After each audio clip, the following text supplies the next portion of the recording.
Hi-ho, friends. Hello, everyone. My music just picked the slowest song I have, by the way.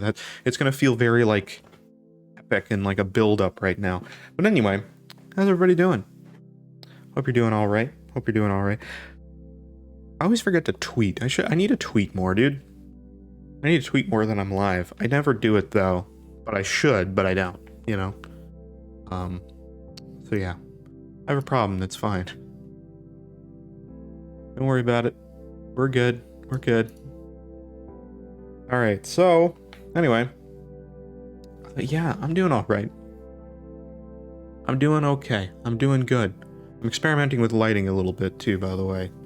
So tell me if it looks bad or terrible and you hate it, then I'll change it, but just having a little bit of fun with it, you know?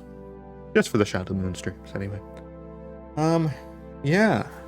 Anyway, trying to think of things that I was gonna say, so I need to change some things. Hold on.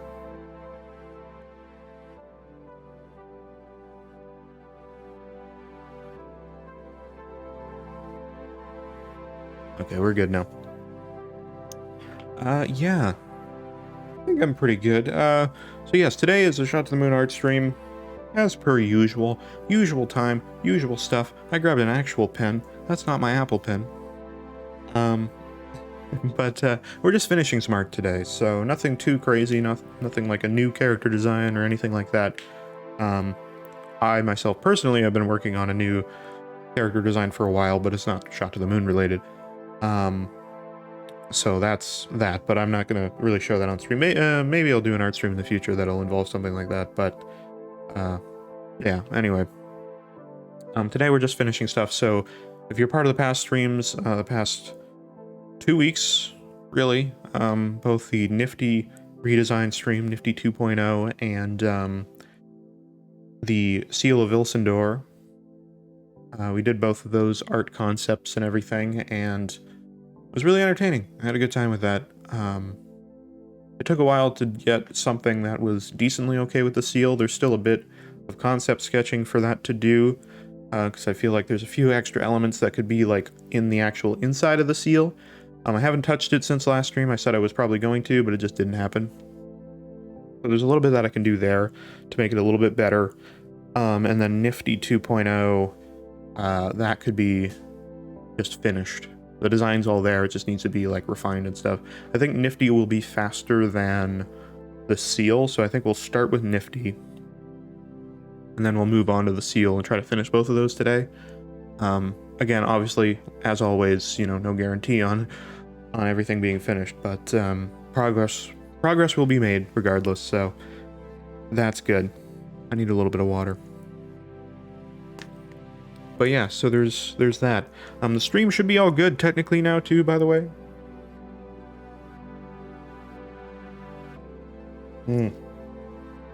Be all good technically. I was working for a couple days. I've talked about this on stream before, but if you're only here for the Shot to the Moon streams, then you wouldn't have heard it. But my last Shot to the Moon art stream, the audio was a little bad, as well as the Binding of Isaac stream that I did prior to that.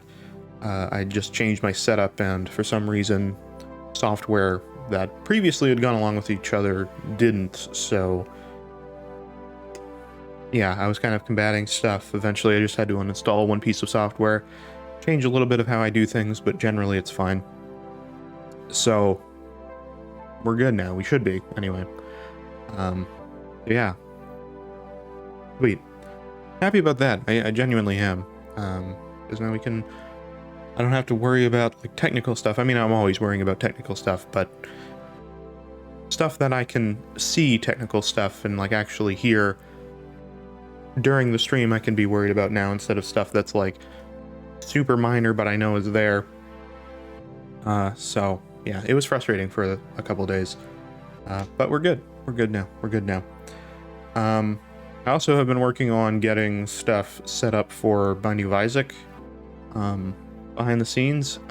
If you were likely not, but if you have randomly gone to my chat for whatever in the past like day or two, you might have seen me messaging weird things there, weird like stuff. So yeah, either way, I've been getting stuff set up for Isaac to make it a little bit more entertaining. And yeah, I'm excited about it, but I won't say too much about it. Tomorrow's a Death Stranding stream, so that's the plan for that. So that'll be Monday for Binding of Isaac. So I'm excited for it though. I really like how it's set up. I'm looking to set up my stream for Isaac in a way that like I can move the UI elements so that you can see everything, so I'm not blocking anything. But I would either have to make a mod myself or find somebody to do it for me, because there's nothing that really exists for that. But I would love to like move just like the trinkets or something somewhere so that you guys can see it, because that's the only thing I'm really blocking. Everything else is pretty much fine, but I would love for you guys to be able to at least see the trinkets and maybe shrink down Found HUD so that it's smaller. But I don't know how easy that's to do with that. Wow, look at these graphics. Yeah, it's fun, right? You say that as I realize one of the graphics is broken. I'm going to fix it though, so don't worry. But yes, thank you. They're way too intensive for my machine. They're not actually intensive, but like my normal stream layout uses like 2% processing power, which is really good. But this one uses like 7%, so it's quite a difference. It's still not that much, but I also have like a monster of a CPU for some reason. I keep hitting like the wrong thing. There we go, we're good. I was looking for like one thing and then I was like, I can't find it. But hello Carly, how you doing? I was there for part of your stream, but I was setting up part of my stream, so I had to dip. But I hope that it's going well that way.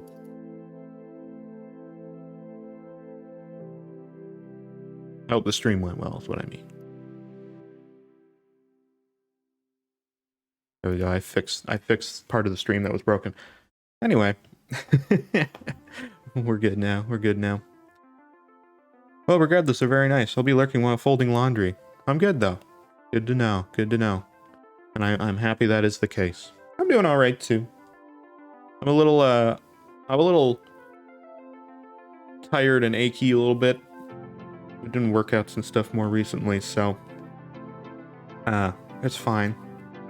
It's good. It's good for me. I should be doing that. A lot of the time I'm just like sitting at a computer most of the day.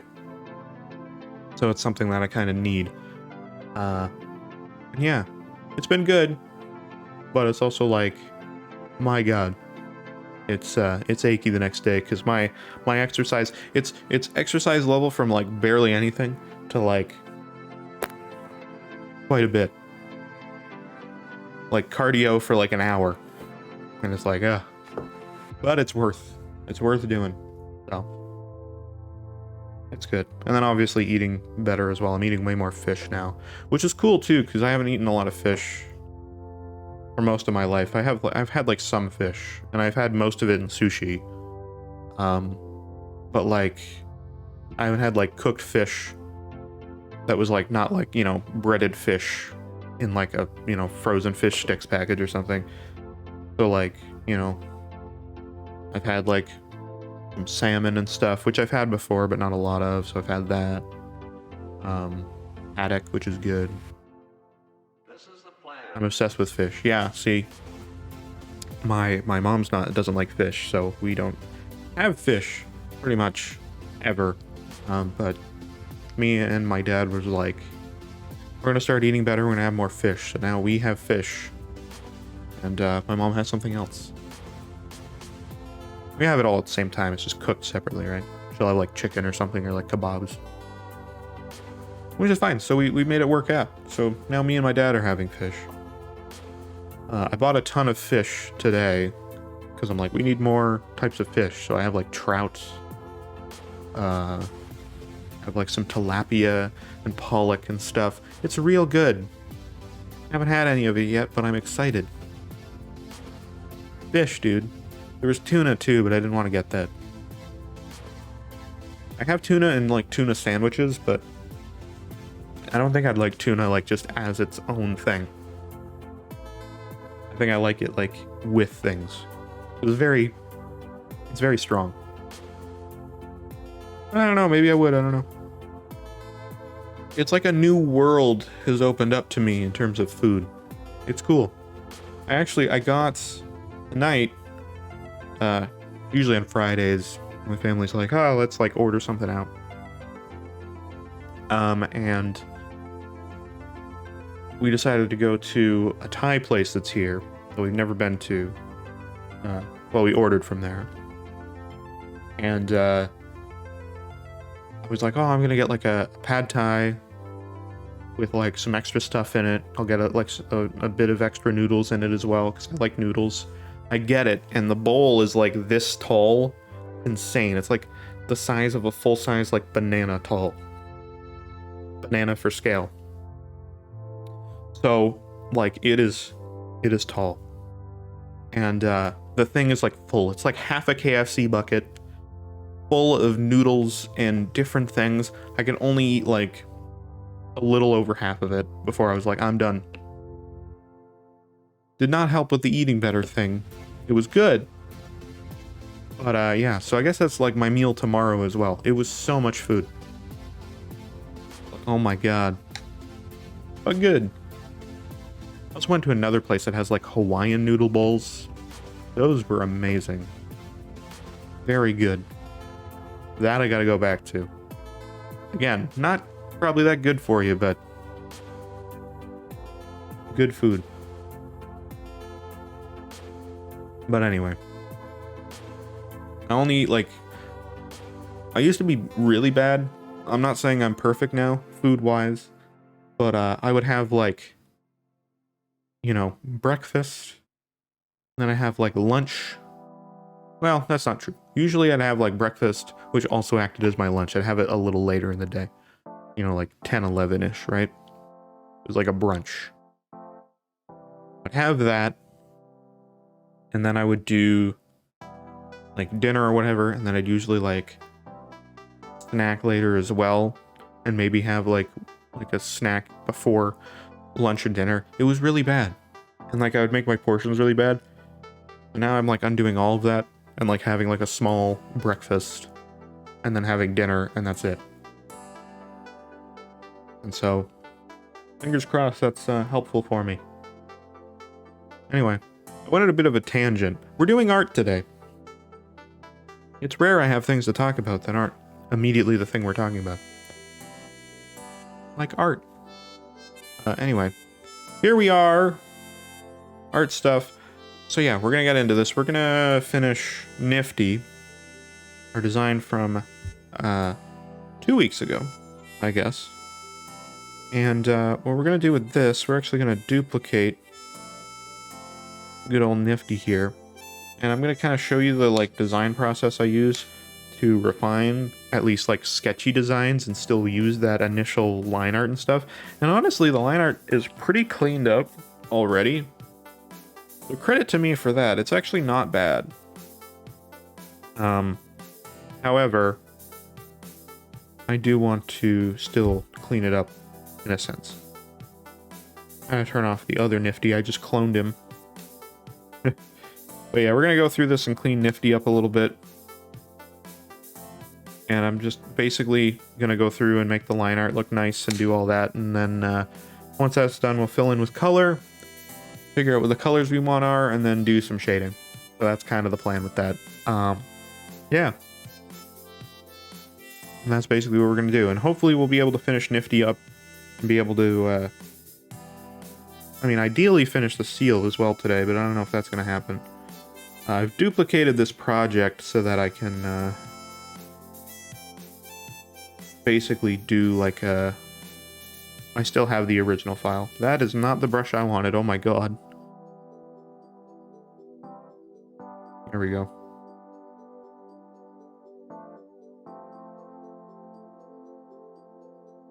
You can see how that line looks a little bit crisper. Obviously, there's still a bit of the original baseline. When I'm cleaning this up, I just kind of erase a lot of the line to get rid of a lot of the like blurry scaled stuff we might have introduced. And then I try to like go over the line again and just do that. And that kind of cleans up the line in a sketchy way. Because the nice thing that I like about using sketchy designs is that you can kind of just go and like do these really quick you know, concepts and just not really care about what the exact thing is. And then just be like, okay, I'm gonna take this now and use this as a reference. And if you're doing like line art with a different brush, so like the simians, for example, I used a different brush to clean up the line art. And a thicker brush to make it thicker as well from what the sketch was. And you can actually see that if you go to the Simian page. Simian, I think it's Simian 59, I always forget the number. The OG sketch that Jasuner has. That is like the original sketch version of the Simian that was used as a concept. And then that was cleaned up and used as a base for all the Simians past that point. So what's cool about that too is the fact that you can see that like I kept it pretty similar, but you can see the difference in the line art. And so that's kind of what I'm talking about if you end up looking at that. This I'm keeping the same sketch design, so this is how I clean this up. If it's that other line art, I just go back over it with a brush. I mean, you've seen that if you've been to another art stream. At least older ones. It's been a little while since I've used that kind of line art on stream. I do like the sketchy line art look. I've always wanted to like work with this kind of style more. I've just never really been like happy with how it turns out. And now I'm at a point where I think I'm starting to like it a little more. And I'm starting to be happy with the results of it. Which is good. Because that's what I want.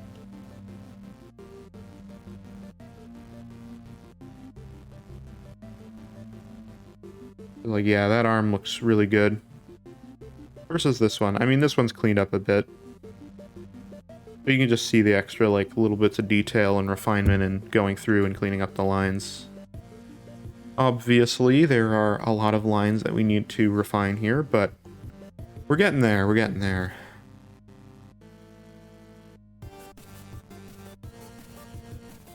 I actually should bring in a different eraser brush for this. I want to use this. It has a slightly frayed edge to it. I whacked the microphone again, my apologies. It is a little in the way. Actually, I don't want to use this one, and I know why. There's an issue with that brush right now, so I'm not going to use that. Never mind, ignore me. Alright, got something here I was doing. What was I doing? Ah, yes.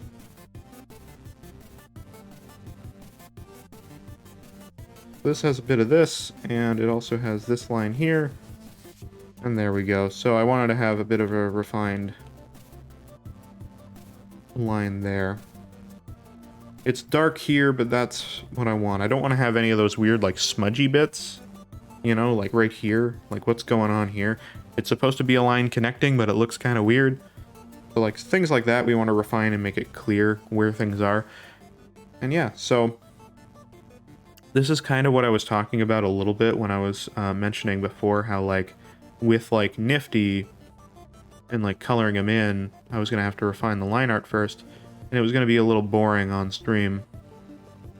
I wouldn't say it's boring, but it's, like, you know, it's just tedious. It takes time. That's why we're chilling today. I wanted to get this art done, because if I don't do it on stream, I feel like I'm never going to, so that's partially also I'm, like, forcing myself to work on it. Which is fine, I'm not saying I'm having a bad time by doing that. It's just a good way to get myself to be like, hey, finish this, idiot.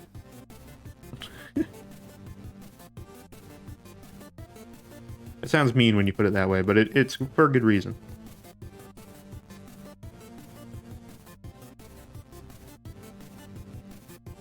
I don't mean it with bad intent. Also, it's towards myself, so really it's not actually that bad, but you know what I mean. Alright, this is not as straight as I want it to be, so I'm going to try to straighten this bottom part out.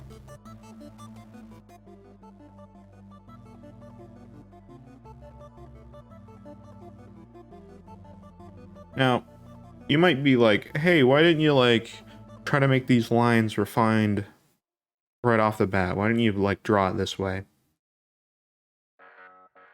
And what I've learned over time is that for some things, and obviously people work differently, but this is more for me, but you might also feel this way, it's hard to say. You obviously would have to do your own research into it to know what you like and what works for you. But for me personally, I find that just letting myself work at the speed that I'm thinking of for design is way better than trying to work slow so that it looks really good in the end. And then later you can like go off of the idea that you had and try to like refine it from there. Right? That's kind of how I'm trying to think about it. This line is actually really crisp and was clearly drawn at this resolution. I think this is one of the last things I added, so I'm just going to go over it again so that it looks crisp. But you can see the circle looks blurry in comparison, so yeah. But yeah, when we're done, this is going to... I mean, at this resolution that you're seeing, if I do this, it doesn't look that bad. But having the line art clean in the end does look ultimately better. And we have that old version that I duplicated. I both duplicated the project file, but I also duplicated the sketch layer in this project. We're going to be able to look at that later. And you're going to be able to be like, wow. You're going to be able to actually see a difference in the end. Well, I mean, that's the... I'm not going to promise that, but you should be able to. Is what I'm trying to say. You should be able to see the difference of the line art being cleaner and looking nicer. Again, no guarantee for that, but the hope is that you will.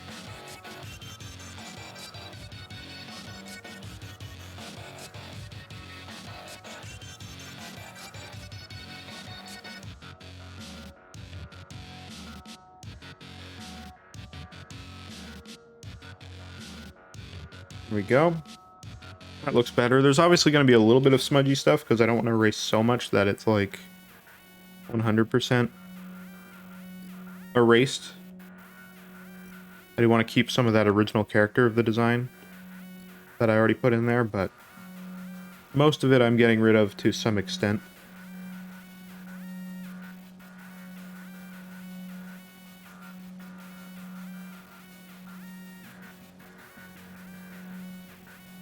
Just doing that to refine that a little bit. I do like his belt. I think that's actually a cooler looking kind of like symbol logo thing. That could be like the Wen logo, honestly. Sometimes when I'm not thinking of a design as much in depth, I create a better one. Which is kind of ironic. Okay. I'm just going to try to close these triangles up a little bit. Just because they're a little loose. Some of the lines aren't connecting properly.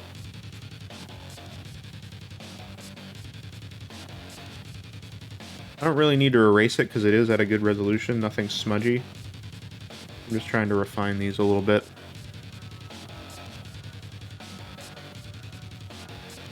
There we go. Alright. I'm liking this so far. I think mostly everything here I'm good with.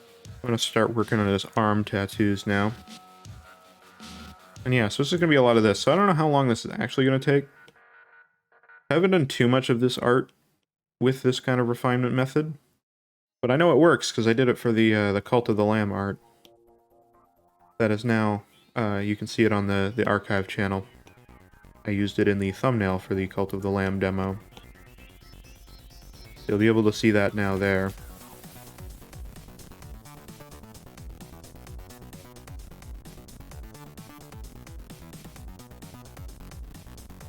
Oh, I'm also using everything with the main brush thickness now. I'm not using anything that's like a different thickness. And I'm just building on the weight, the line weight of whatever it is.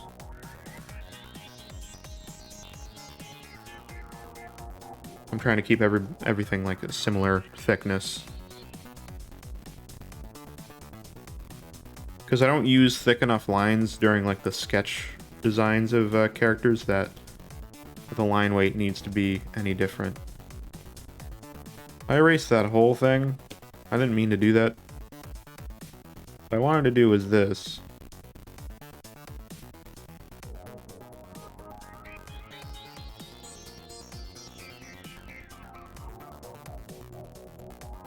There we go. And let's get this in here. Let me point the mic slightly differently. There we go. Alright, so... Whoa, whoa. It's a little away from the line that I wanted. Alright. There we go, there's another one there.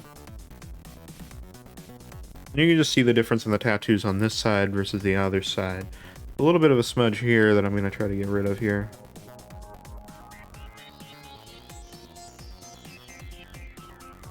There'll be a little bit of erasing here and there, even with the refined lines, just to get them a little bit better.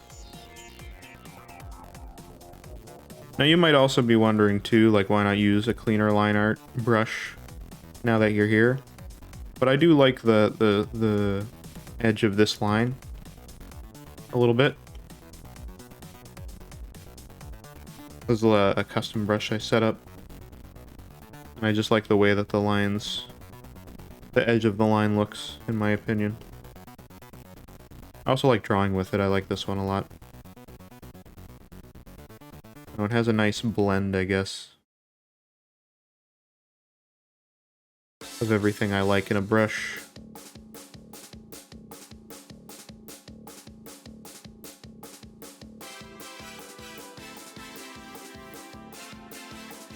It's a little challenging to refine some of these, though, I will say. Just because some of the lines are really close to like an edge or something.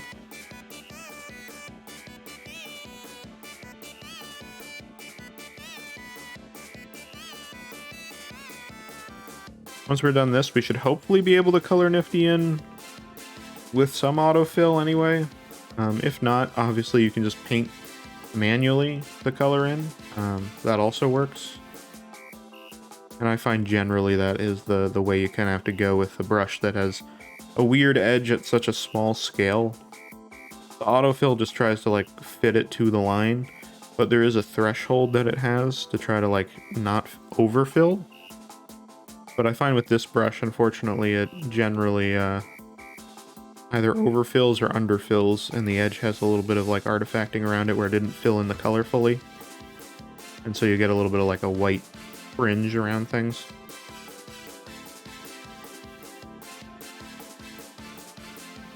I'm not really erasing this one because I'm just going to make the circle bigger. There we go. Very, very nice. So yeah, there's some refinement to his tattoos.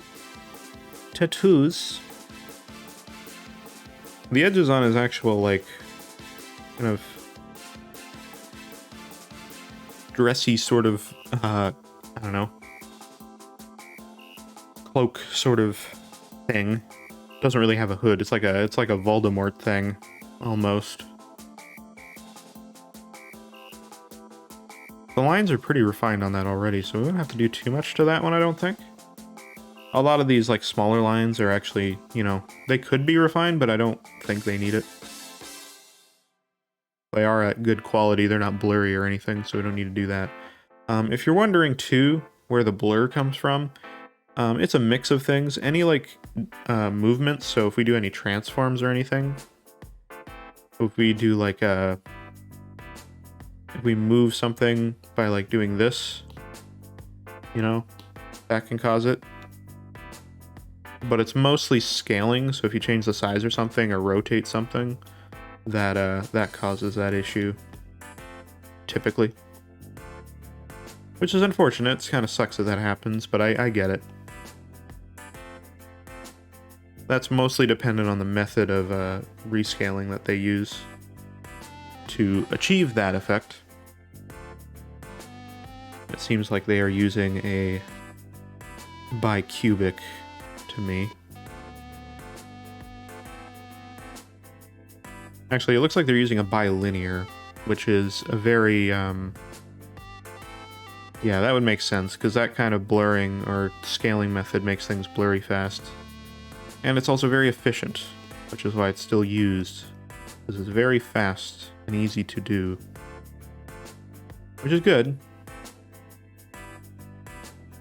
You know, that helps for your overall performance. I'd be curious to see if there is a function in this that allows you to change that. I don't imagine. I've never seen it myself, but if there is, I would maybe change that. But that doesn't happen. I mean, it will still happen with any method, but some methods are very good at not doing that as much. You just kind of have to figure out which ones they are. But it does happen.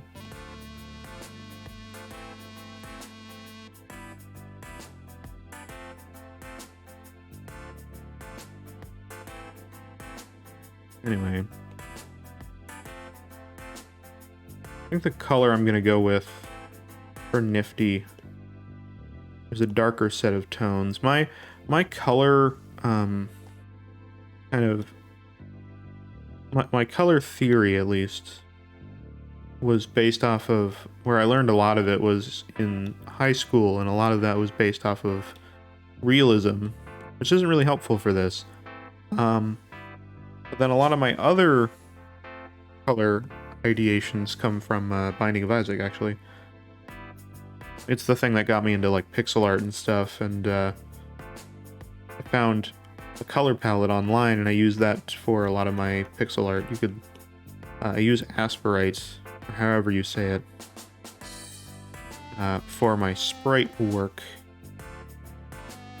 And because of that, you can actually load in a color palette.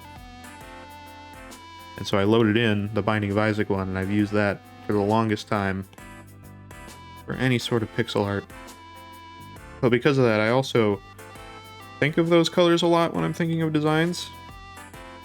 And that color palette has a lot of emphasis in a lot of areas, but like, it's a little weaker in the blues. Doesn't have as many blues to work with. It has a few greens. It would probably have more now. Actually, I need to see if it has an updated palette. Because of like the Mausoleum and stuff in Repentance, it has a lot of purple in it. And the game, the base game, because that's where the color palette came from that I use, does not have a lot of purple in the game because it doesn't really use much. There's a little bit in some of the items. And again, that's a very, like, minor. There's not a lot, realistically.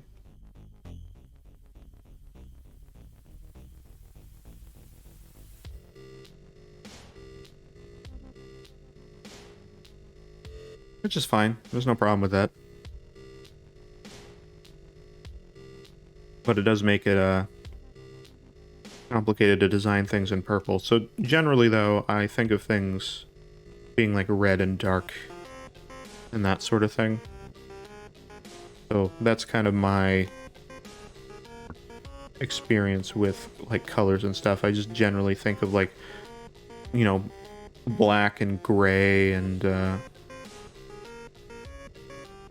red and that kind of stuff. So I'm kind of thinking of those tones. And maybe it's partially comes all the way back to the fact that like my original idea for NIFTY was based off of a Armacrog design, which is also based off of the design from Neverhood, which has a character named Clog that has a similar kind of attitude to this character, at least the design that I have here.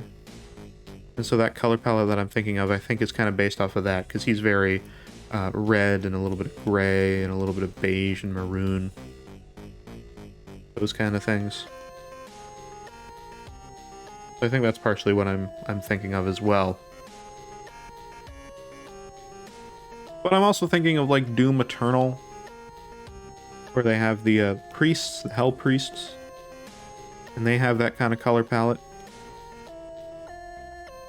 So, you know, in a way, yeah, that also makes sense, you know? I think the best thing to do is to take knowledge from people that are working in industries that could be useful to learn from, you know? Like look at something like Doom, right? Doom Eternal. And I'm looking at, like, the Hell Priest, right? For, like, the color palette inspiration. They've designed a character that is similar to this, and those are the colors they chose. They are probably people that know more about color than I do. But because this is a similar character, I'm going to apply those same kind of colors and theories to this character, right? I'm not saying I'm doing that, but, you know, I'm partly doing that, right? In other places that are similar. Because, again, I believe that those people are more experienced or know more about color than I do. So I will just kind of borrow, get inspired by those things, and that'll just lead me to creating a better product myself. And then also I'll learn a bit from it, and that'll help me with future projects that I work on in terms of colors and things and ways to think about it. And so that's kind of how I think with a lot of things, realistically, actually, but with that specifically, yes, very much so, if I'm being honest.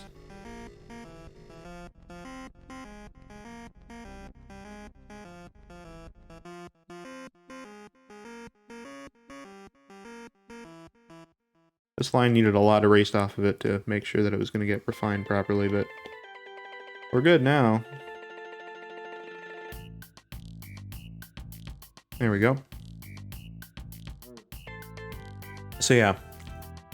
By the way, you can see that this takes a while. It takes some time to do, regardless of what it is.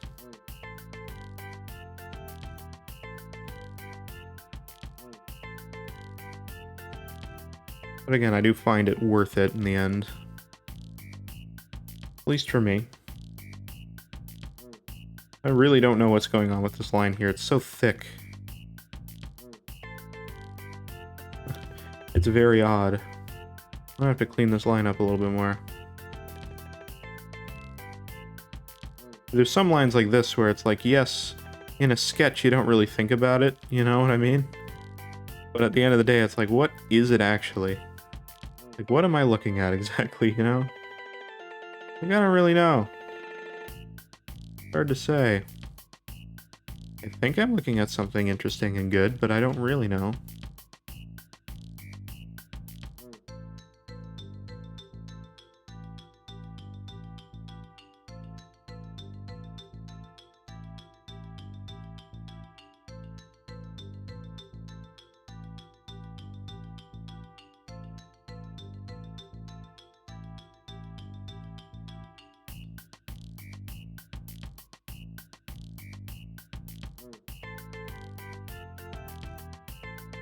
There we go.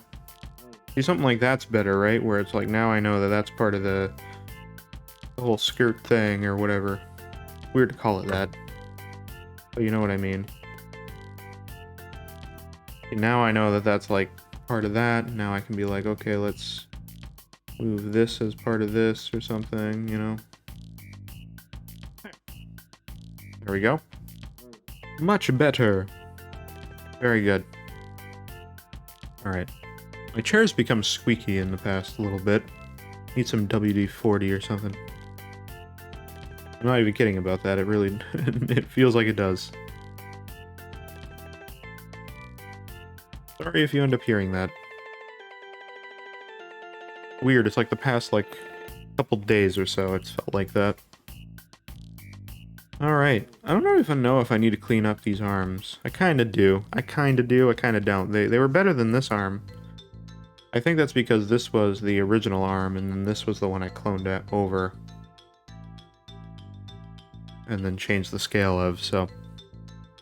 yeah, whatever. Alright. Sometimes I find it hard to decide where I want to, like, work next. But that doesn't really matter, because at the end of the day, you're eventually going to get to all the areas you need to, right? I don't know why I spend so much time thinking about, like, where's the next area I should tackle? Probably the next area that's, like, closest to me, you know? And just go from there. Doesn't really matter at the end of the day.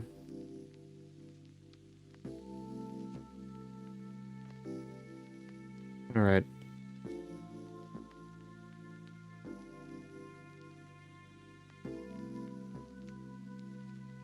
I don't think I erased that line enough. It's not getting the edges on both sides. That's okay.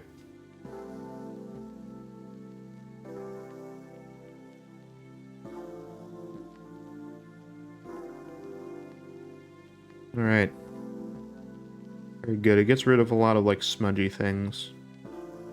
And again, that's the whole idea.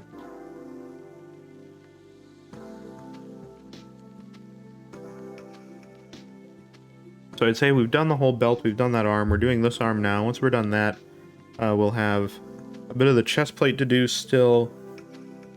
And then once we're done that, we'll just have the head and the skirt and all that kind of stuff. And yeah, it'll be really good once we're done all this, because then we can start on the color. Then we can start on the color and it'll be friggin' awesome. That's the best part. I say that, I find the concept sketching the most fun part. Is just coming up with ideas and just going, what works here? What works here? Well, that's cool, let's do more of that, or, you know. Just tons of stuff like that. It's really fun to work with. In my opinion.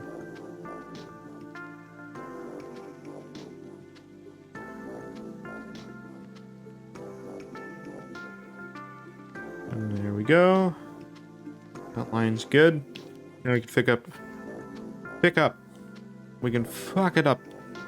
No, we can fix up these triangles and such. And go from there.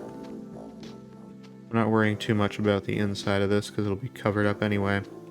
Just want to keep the base amount of the shape there so that we can do it right.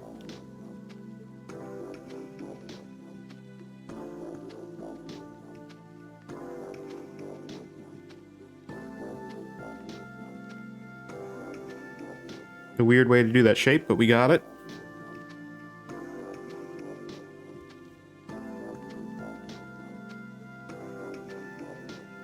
Yeah, man.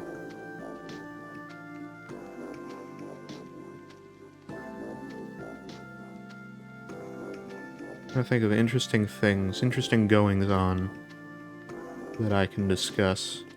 I don't really know. I'm thinking of going back partially and getting some sort of watch. Because for the longest time, I have not owned a watch. I've got a bad habit of slapping the microphone with the Apple Pencil now, I'm sorry. But, like, I have a bad habit of either not taking... I forgot what I was going to say with the bad habit thing. But, like, I haven't had a watch in forever, right? Oh, so that's what I was going to say. Years ago, I had a bad habit with a watch where what I would do as a kid, as a young kid, as a growing boy, I wouldn't take my watch that I had off at night, and I would leave it on, like, every day. The only time I'd ever take it off, I think, is when I would, like, take a shower. So I had this watch on, growing up, growing in size and scale. Here I am, not taking this watch off. And so I literally started growing around the watch. I'm not even kidding with this. Eventually I decided to take it off because I realized that my arm was, like, being pressed by my watch, like, so much. It was, like, almost the same level as me. I took it off and I had such an indent in my wrist. I still have problems, like, not problems, but I have, like, differences you can see. Like, here's my arm here, here's my arm here. It's hard to see. I don't think you can really tell. But my wrist is a bit thinner here. And, like, if you felt it, this is the arm I had the watch on. If you felt it, like, right here where I used to wear the watch, it's very, like, bony. You can feel, like, my bones and stuff easily. and you can kind of feel like a weird divot right here where it doesn't feel as muscly versus here where it's very thick and rough and hard. That, out of context, that sounds really weird. Either way, it like you can feel the difference. There's like a weird thinness here. And so like that's not good. Hopefully that doesn't have any like super long-term bad effects. I don't really know. I've never had problems with it years later, lifting things or anything. I imagine that if I was to like literally test grip strength or something like that, it would probably be obvious, but yeah, like not good, right? Obviously I wouldn't have that problem now, but that kind of took me away from having a watch. And so now I'm like, you know, maybe I could go back to watches. Obviously I wouldn't do that same thing even now. It wouldn't matter as much now, but obviously, like, just take off your watch. Why would you sleep with a watch? But I did, because I was stupid. Like sleeping with a belt. But for some reason, I thought that was, like, the way to do it, you know? For some reason, I did it. I don't know why. I'm dumb. Okay? It should be obvious, but still. But yeah. I don't know what I'd go with now, because now it's like, because that was like a watch that was like, you know, a watch. It was a digital watch, that's what it was.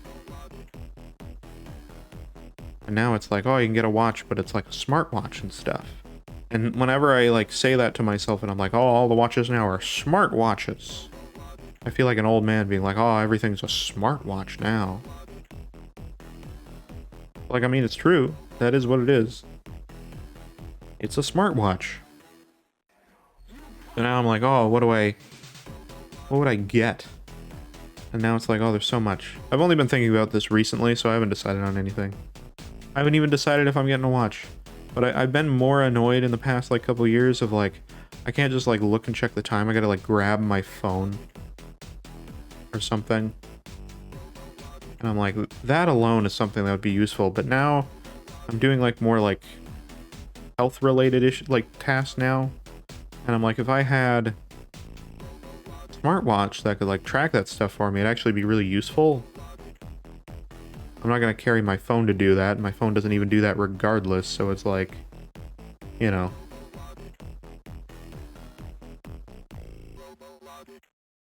I don't know. It's stuff I'm thinking about, okay? That's all I'm trying to say. This is weird to try to get all the lines, like, refined and such. Okay, I think I'm good here. I don't really know.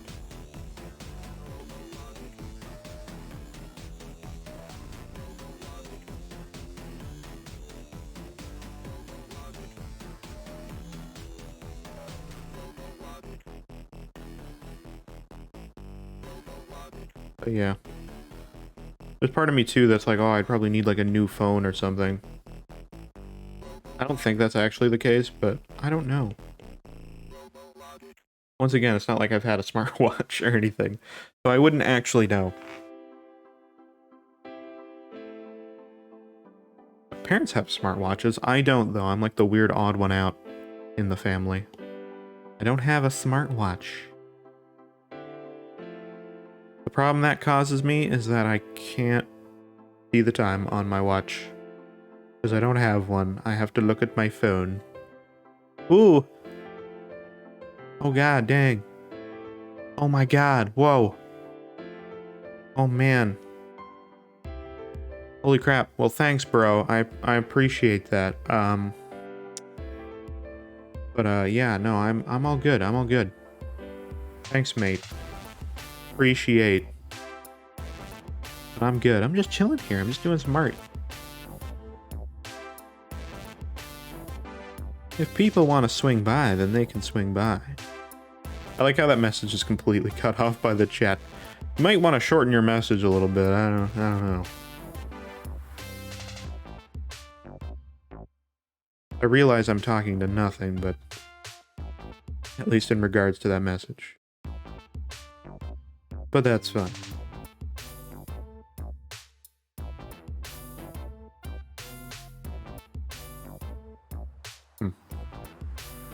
By the way, I wouldn't recommend using that code, other people. I mean, that's at your own risk. You can get crazy viewers real fast. It'd be insane. Just saying. Alright. We're now cleaning up the eye. I don't know why I decided on an eye. I think I just thought it looked cool. I think I was originally going to put that on the crown, but then I realized that's just Call to the Lamb, and I can't copy that. I mean, I could, but that would be in bad taste.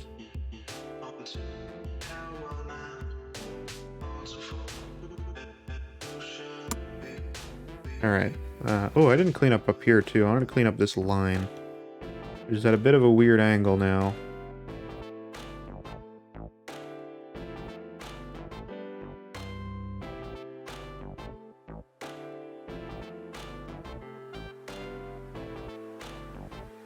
There we go. I will say, I do love the creepy nature of NIFTY. I usually don't draw like eyes and stuff, you know, for characters. Like I draw eyes, but I usually don't give them like actual like pupils that stare into your soul. They stare into your soul. But yeah. Did that for NIFTY, and I don't regret my choice, you know. I think it was a good... It worked out, you know. Also, the eye is not centered here, and that is causing me an issue. And I now need to solve this issue by solving the issue. I'm gonna do that.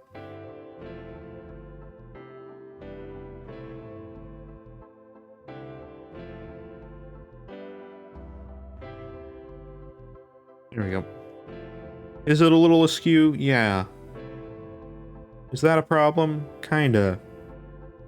Do I care? Yeah. Am I gonna fix it? Eh. It's not that much to worry about. I just redid the triangle part and I like the way it looks, so... No. I said the triangle. It's a diamond.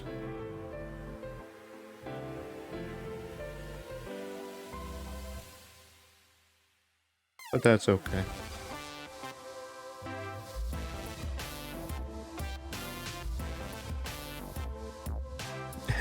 So recently I realized that I completely forgot that I was like kind of paying for Game Pass, Xbox Game Pass, and I was like, oh yeah, I'm paying for that.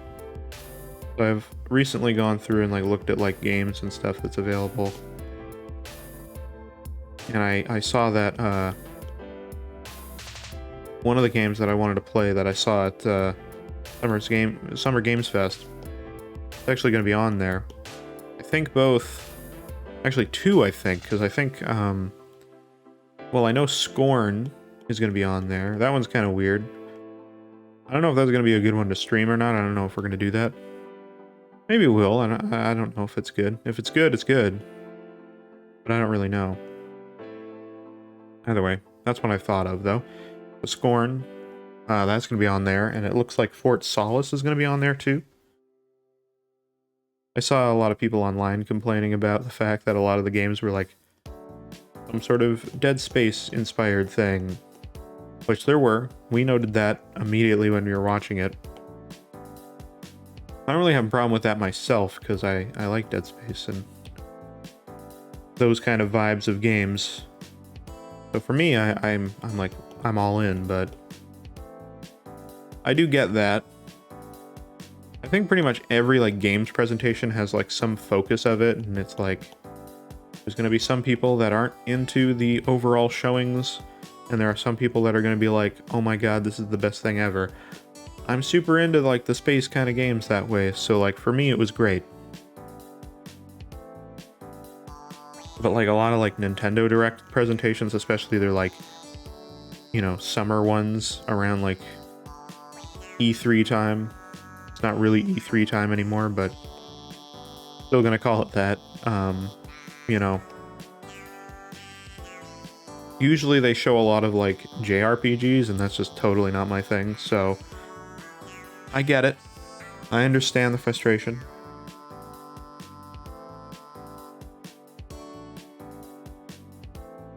I understand where people would be angry with something like that.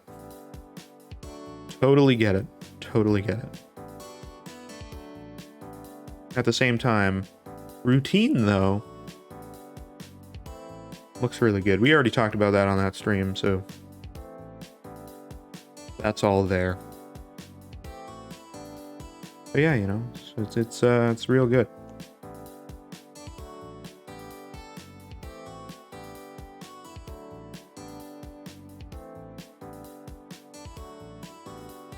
I want to kind of get into... I might have talked about this on stream before, but I want to play Alan Wake. But I don't want to, like, get the Epic Games Store. And so I immediately have that problem. Because now all of Alan Wake is on there. I mean, you can get the original Alan Wake on Steam still, which is awesome. But you can't get the remastered one on there. They put that's only on Epic. And Alan Wake 2 is going to be on there. And likely Control 2 will likely be on there too, which annoys me. I mean, Epic is funding it. In fairness, they have all the rights in the world to do that. But I am very much against the whole idea of, like, exclusivity on the same platform. Because, like, imagine having, like... Imagine having... like a PS5, and then you can't get this game because you need to use... I don't know. You need to use EA's launcher. And you kind of have that already with Xbox Game Pass. You have EA Play as well that you need to get, like, EA games. So, kind of true. PlayStation doesn't really have that problem. Xbox on console is totally fine because it'll just implement with your EA Play on your console, and so it really works well. But, like, PC is annoying because you have to, like, get the app and then you have to, like, link things, and it doesn't work immediately. It might be better now, but when it initially started, it was not good. I don't know now. I already have it linked. I'm not gonna, like, unlink to find out. But yeah, it wasn't great. To my knowledge, anyway.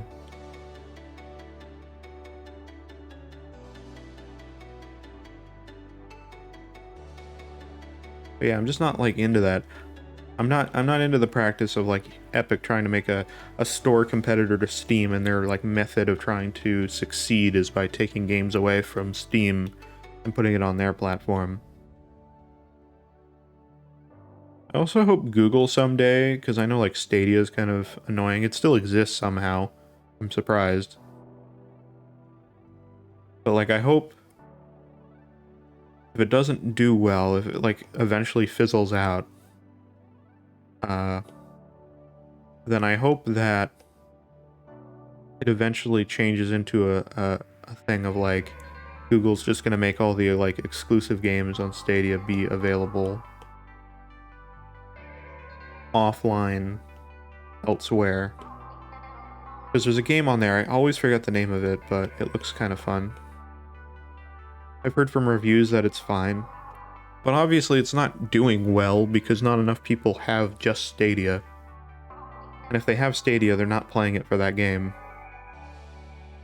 And so I feel really bad for the developers of that are not having a good time because of that. Like, they're just not getting anything good out of it, you know what I mean? Alright, so we've cleaned up a lot of the torso. And if you want to see proof of that, once again, we can go back to the old sketch. You can already see.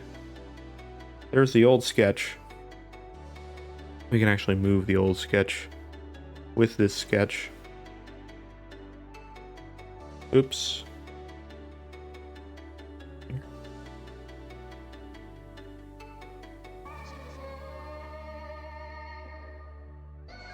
There we go. They're, like, perfectly synchronized. So here's the old sketch, right? Here's just a comparison thing. Here's the old sketch. There's the new one. A lot thicker. And just more refined. Now, some of you might be like, oh, I don't like the thickness. That's fine.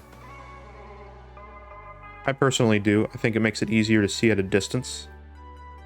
Like, you can still see the design of his, like, his arms and stuff at a distance, and his torso and everything. But if you go here, you can still see it, but it loses some detail in places, and it doesn't stand out as much in my opinion. I think it just looks a little bit better. It's definitely an opinionated thing for sure.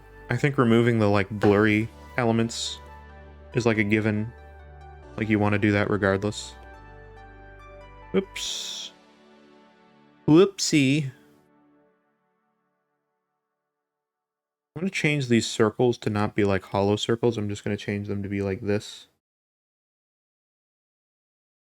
My reasoning for that is they're so small that having them open like that is not going to look good. I'm going to change them to these little dots. I think it's fine. I think it'll be good in the end that they're like that instead of open things.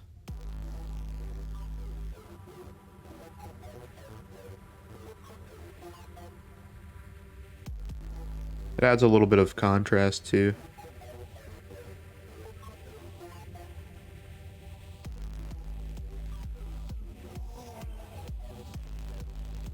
I gotta clean up a little bit of these spiky things as well. Not a whole lot, because they seem to be fairly cleaned up, but just a little bit here and there.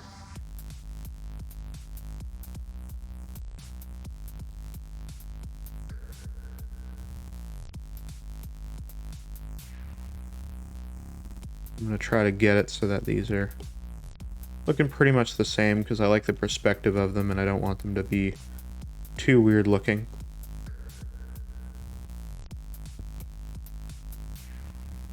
I think they're pretty good overall though.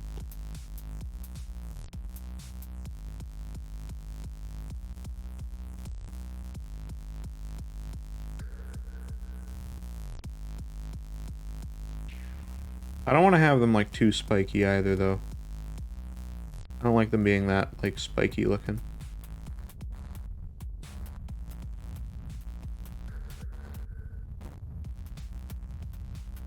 I do want to have them be a little rounded at the top. Having them super spiky looks like too violent for him. Because it would seem weird to have like super spiky things on the coat that he's wearing. It just seems like it's a danger for him more than the people he's trying to intimidate. Because again, I think, and this is more something for somebody like JB that's writing the story to decide, but I think NIFTY would be a character that would be more about being intimidating than fighting. Not saying that he can't fight, but I think he would rather have people fight for him, under him, than being somebody that is fighting for himself. Again, could be wrong.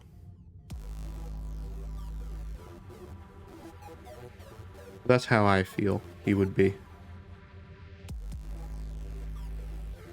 He just seems like the type, you know?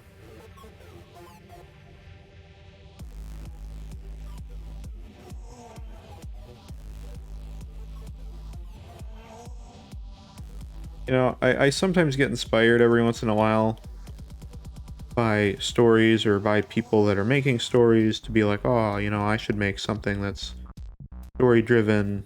Maybe not immediately just like a written story, but something that tells a story.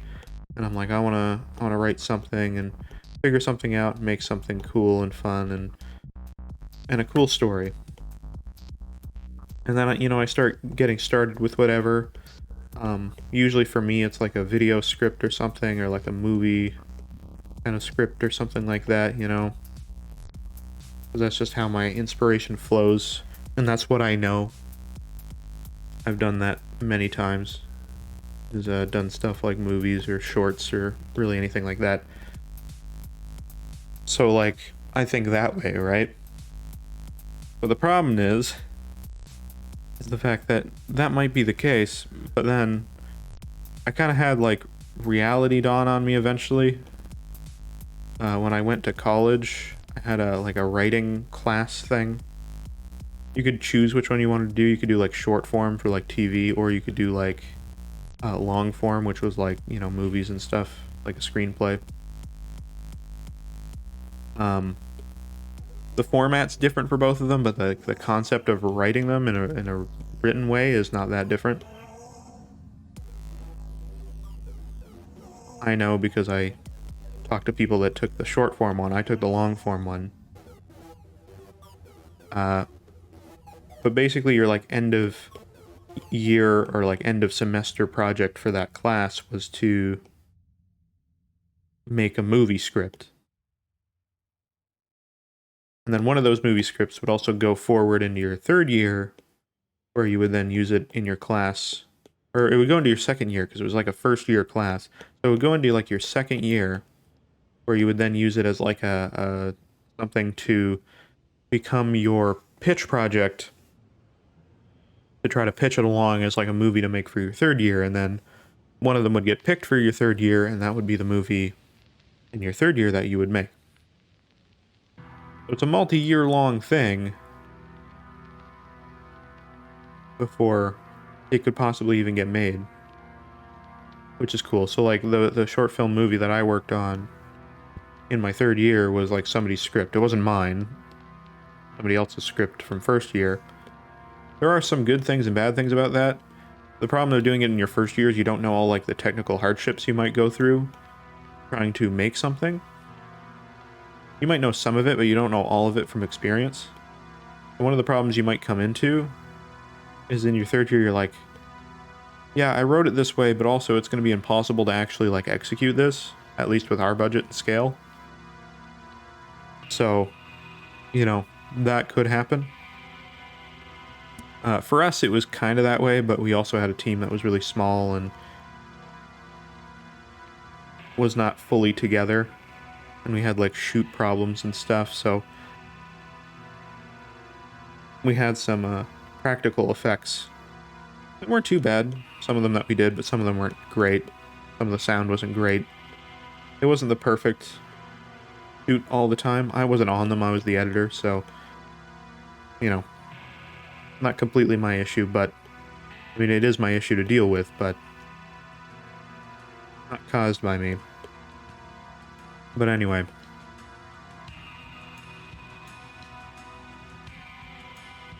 My point was, though, that, like, sometimes I get inspired to, like, you know, write something or that. Nowadays, I usually, like, stop myself before I even start them, because that class kind of proved to me that, like, yeah, that's not my forte. That's not my thing. Not that I disliked it. I did enjoy it, but when I was, like, done and I handed in my project, it was like, this is terrible. Like, good to know. Okay, I won't write then, because clearly that's not something that I am good at. And so I didn't continue with that.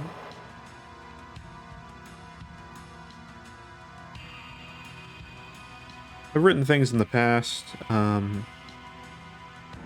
you know, like, I have my channel Pixelated Ladder. That's where, like, all my film things from both college and high school have gone.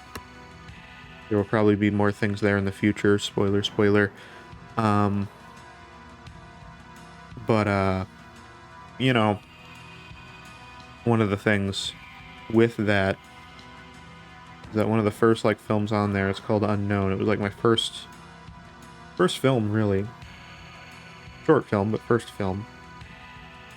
And, like, I wrote that in collaboration with somebody else, but most of it I wrote. And, yeah, the dialogue's not great. A lot of it's not great. But, like, yeah. I did keep it in, like, the whole thing of, like, realism, though, where I was like, okay, let's try to keep this legitimate. Let's try to keep this kind of, like, in a space where, like, it's doable. Let's try to keep it simple. And so that was achieved, you know, like, on a technical basis, I kept it simple enough that it felt achievable. But yeah. But, like, you know, hard to say. I think it wasn't really written that well. In terms of a content basis, anyway. But I think that might be debatable by some. Yeah. Anyway. I keep whacking the microphone, I'm sorry.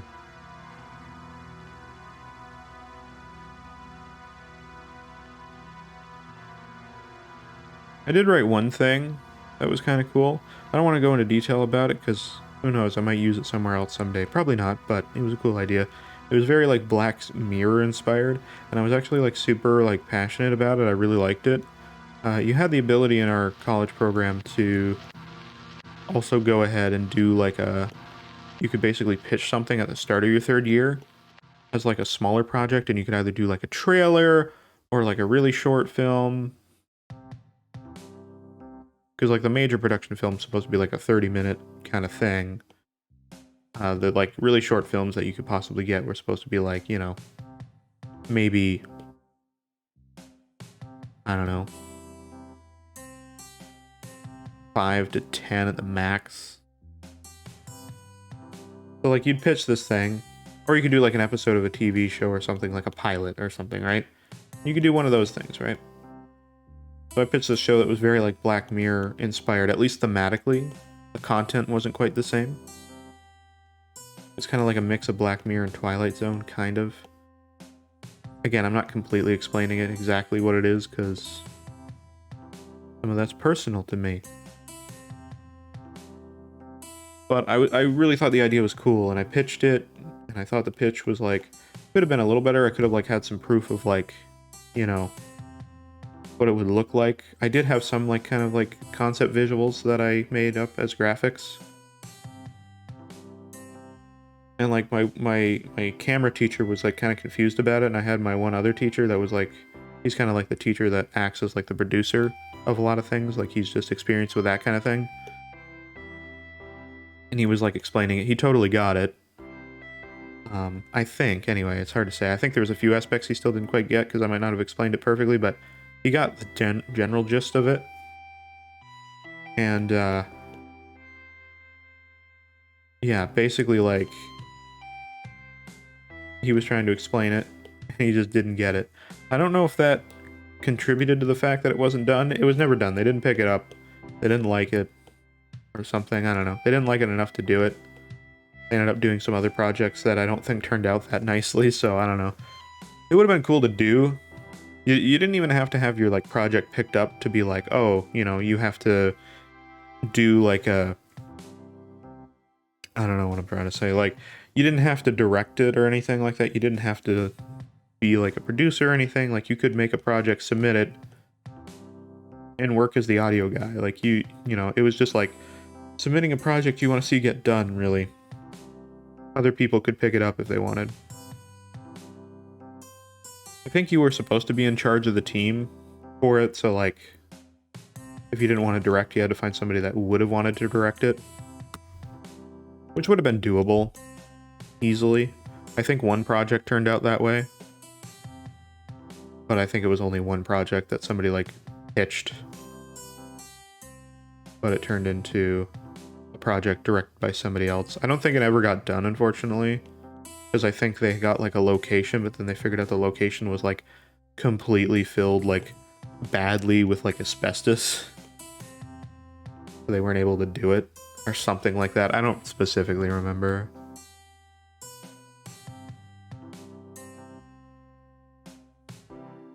I mean, either way, it was not... It kind of sucked that that was the case. I wanted to see that realized. It was supposed to be like the second... It was the second runner-up to being the major film we were going to do.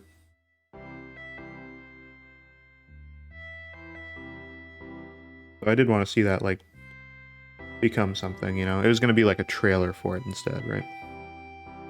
Which is a common thing, supposedly, that would happen a lot. Which I believe, I mean, that makes sense. Alright. Give me a sec, I was gonna stretch. I've been, like, sitting like this forever. Also, my hair is weird as hell. What the fuck? I think I've realized... This is gonna sound hilarious to say. I think I have like a weird shaped head. Look at my hair. You see how it like goes like this and then down and then back up and then down like this? Like what is this? You see this? Like it's like wavy like this and then up again and then down. I have like a weird like woo head. And my hair does not like it. I don't know, dude. It's a little whack. It's a little weird. Just taking a second break real quick.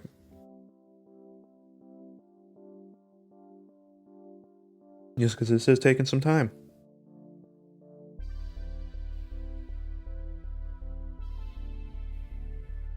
Ah, wow. I'm actually going to also be right back real quick because I need to go to the bathroom real quick. So I will be back in a moment. Yes, I will be right back. We'll continue with this, clean up the line art as we've been doing, and go from there. At this current rate, I don't know. We might be able to finish NIFTY today, but I don't know if we'll finish the seal, but that's alright. Again, more of a chill day. At least if we finish something today. I want to finish NIFTY at the least, so we'll do that. But I will be right back to continue with where we were. So, yeah. See you in a second. I have returned. Oh god, I'm too tall. There we go. I've returned. Alright, so yeah, let's just get back into this.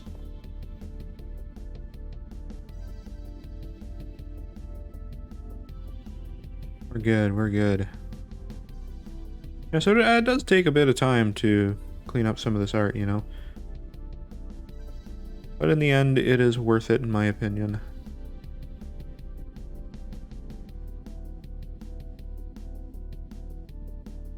And I think at the end of the day,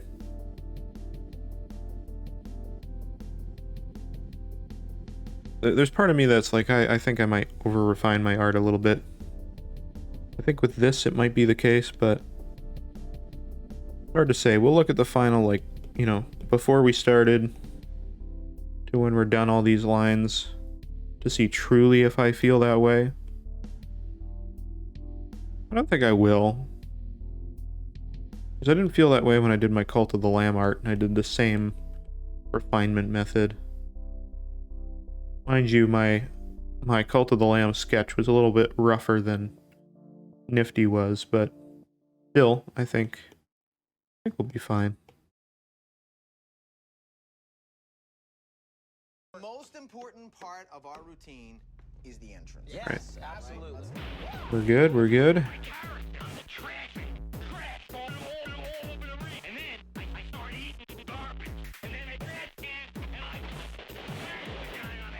That's gonna be a disaster. No, nobody's gonna get hurt. I'm telling you, it's like you said. It's I'm trying to think a little bit.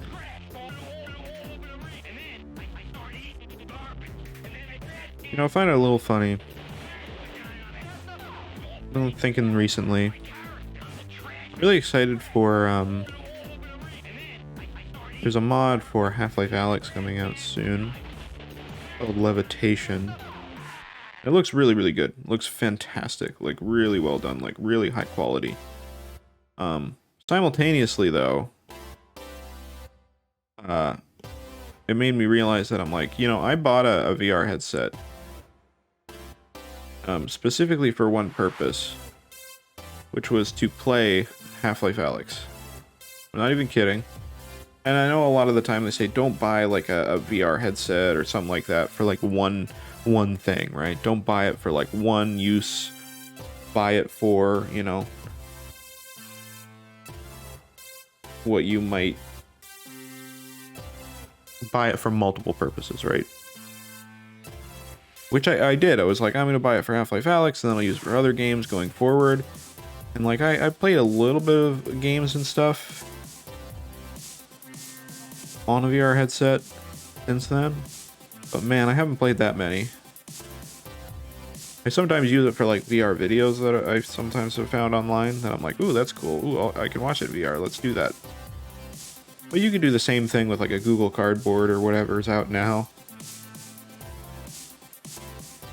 I forget what the Samsung one's called, but there's like tons, right?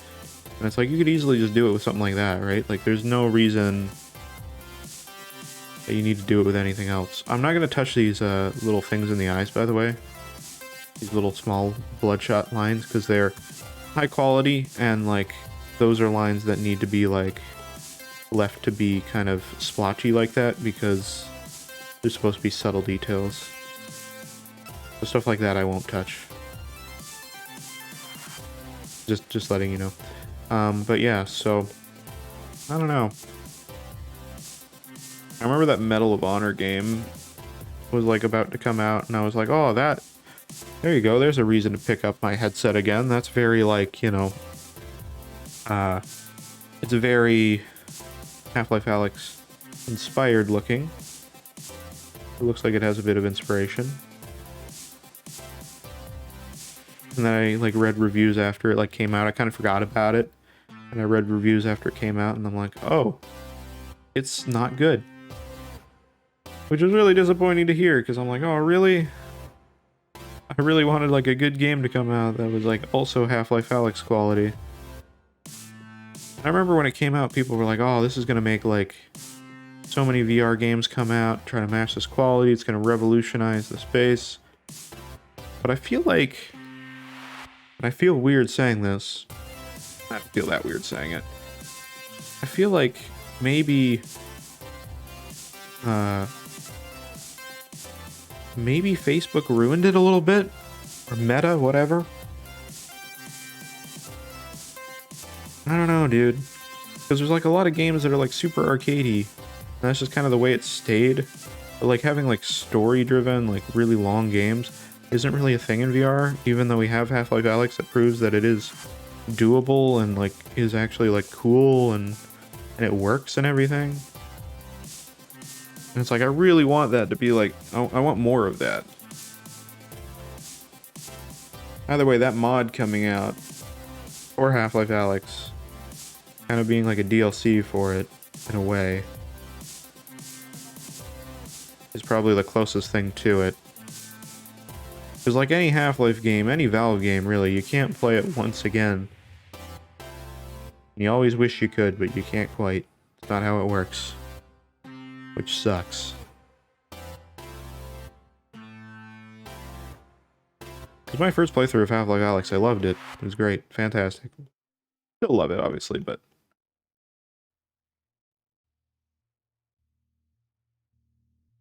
I know my second playthrough won't be as enjoyable. But with some new modded content that's up to the same quality, then yeah. Yeah, no, then you suck me back in. Easily. Easily. I think, because, like, Valve themselves would never actually do, like, extra content for Half-Life Alyx, because they have priorities elsewhere, like the Steam Deck. Which, in fairness, is pretty cool, too.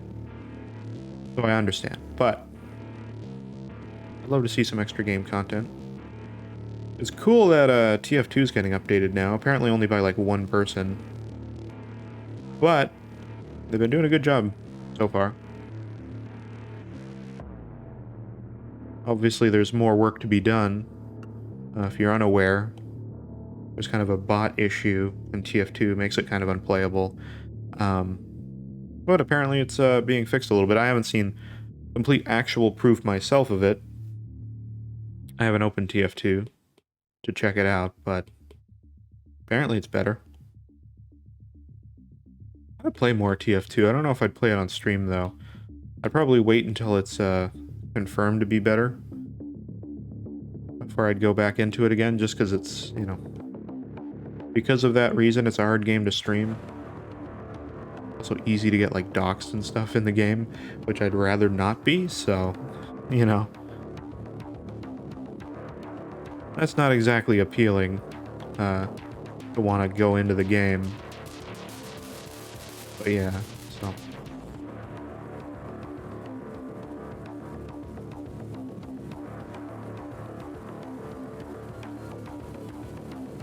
I would like to, though. It's been forever since I played it, though. I'm probably, like, complete garbage at it still. I imagine, like, I'd probably be able to rocket jump fine. But then, like, actually, like, killing anybody I'd be terrible at. Because I put a lot of hours when I played TF2 originally into, like, practicing rocket jumping and sticky jumping. I can do, like sticky jumping in the air. I'm not saying I'm a god at it, but I'd say that I can do pretty well for myself. I'm being a little confident in my ability. Yeah. That's right, dude. Confidence. I have it at this moment. And will quickly lose it, but don't talk about that. This looks really good. We're getting there. We're getting there with NIFTY. The line art cleanup has taken longer than I was expecting it to, I'll be honest. However, not too bad.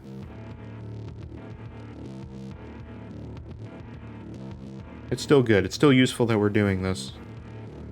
I'm happy that we are. Oops. I'm just going over these ones because our brush is so big it covers over these lines easily.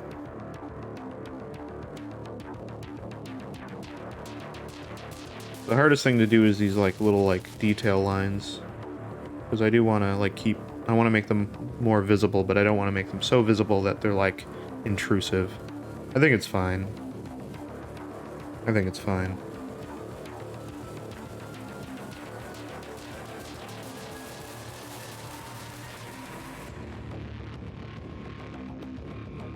I think we're good. I think we're good.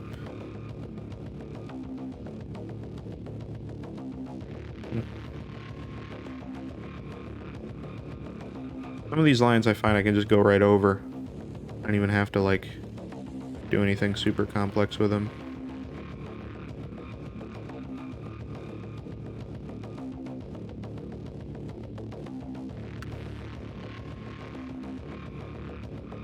Well, this line is, like, high quality and then some of it's blurry. That's really weird.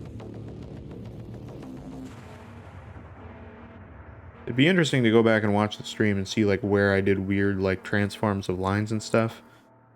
Because that would kind of show, like, why some of the blurriness happens in certain parts versus others. Which would be interesting to see.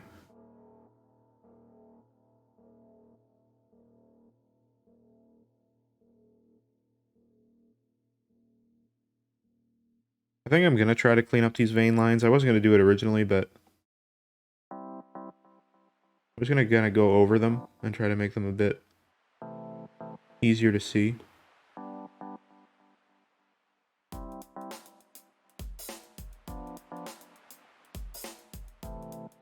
I don't want to go too crazy with them, though.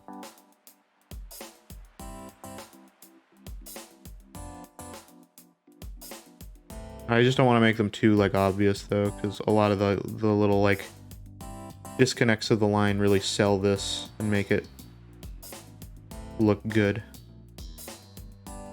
This is one of those things that the line weight really helps.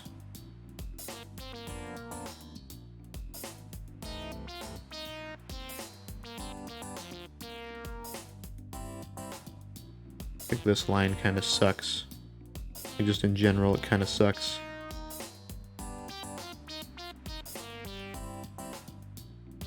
No, it still looks good with the thicker line weight, I think. Makes it more obvious, you can see it a little bit easier. Yeah, I think that's worth doing. I didn't think it was originally, but I think it's worth doing. I do like the little veins on the top of his head. Just makes him seem like he's a little stressed constantly. But it also makes it seem like he's putting a lot of effort into his grin just to, like, show that he's evil. You know?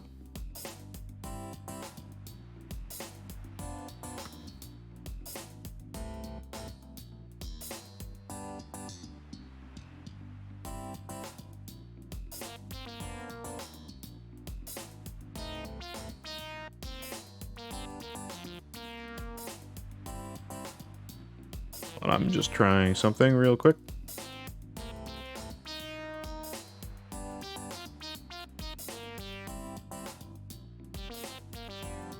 I see.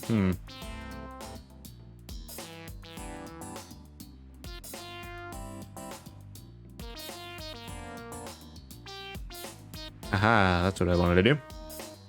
Sweet. Sorry about that.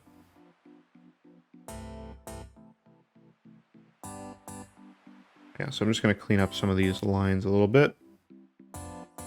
This line's a little confused on what it wants to be. Whoops. Sometimes I accidentally hit lines that are, like, way further away with like an eraser brush or like with an extra brush or something, you know. And then it's like, oops, that's not what I wanted to do. Oops.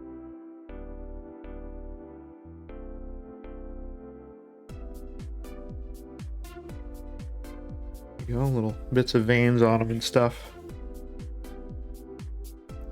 I do like this sketchy design because I think it allows you to put a little bit more detail into things. Which initially for the longest time I didn't think I needed that much of, because I'm like, I draw pretty like simple kind of cartoony things.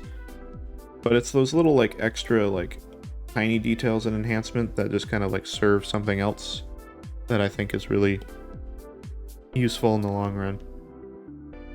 Like these veins on his head are kind of unnecessary for the design, but at the same time it gives him like a little bit of extra character, you know? Enhances the expression, I think. That's why we have it. That is why we have it.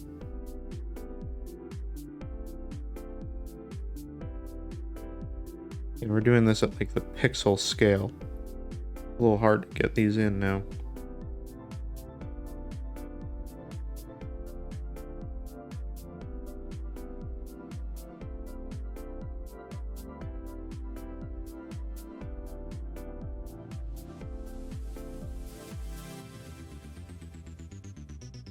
But I think getting these in are very like important. Very good.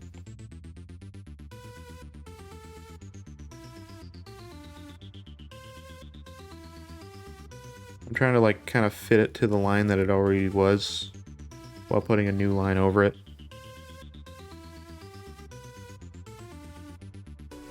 I was just given a notification about a TikTok video that was uploaded by somebody I don't follow. Why TikTok? I just saw it out of the corner of my eye because my phone's on my desk. That is really weird.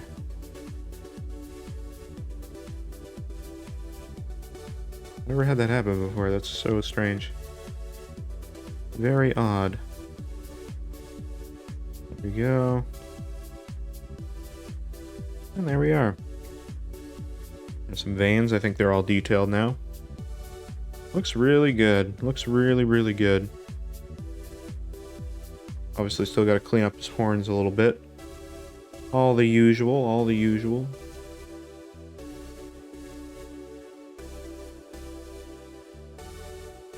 But I'm good with it.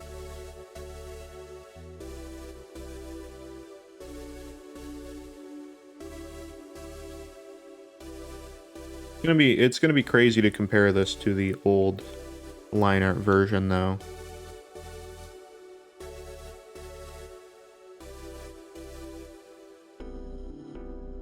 Just crisping up the lines and making sure everything's at its highest quality really helps. Like, it really, really helps. Because everything just feels better organized. Being able to see every line and like where it goes without looking like it's kind of like not sure of where it's going, but instead looks like it's like very sure of what it's doing. Really helps it like just sell the look. The overall look really like is helped by doing that. I really like his crown. I think that's like a really nice element. I'm happy I decided to do that because at first I was like, oh, that seems so like typical to do, and I'm like, I don't know if it even fits like the sci-fi nature of Shot to the Moon and like his whole vibe. I don't really know if that's even like a good idea. But I think it was worth it. I think it definitely was worth it. I'm happy we did. Alright, see here.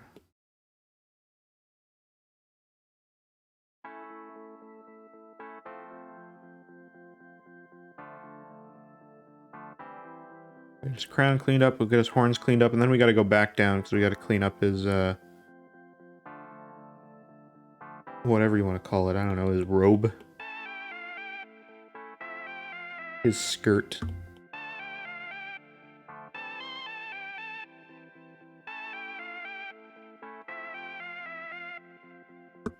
So we gotta clean up his underside. As funny as that is to say, we do have to do that.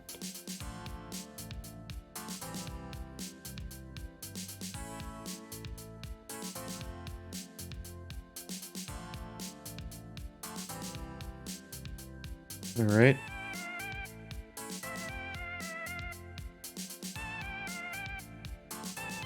I was just like, you know what? Let's not waste time and let's just like erase all the lines at once and then go through and do it. There's no reason that I have to like wait for one line to be done before I can do the next one and so on. I can just do it all at once.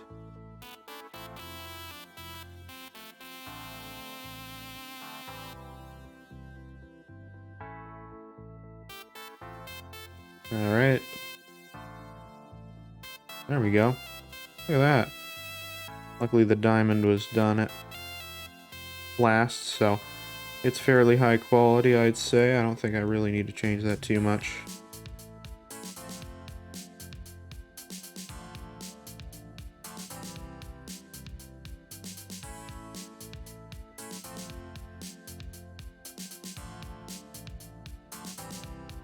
Yeah, we're good. We're good, and the cracks are all good because they were drawn on later too, so I'm not going to touch those up too much. There we go. Very, very nice. He's looking good. He's looking good. He's looking like real refined now. Again, it's weird because it's such a subtle thing. I realize some of you might be like, why bother? And fair enough. But I think it's, again, I think it's worth it.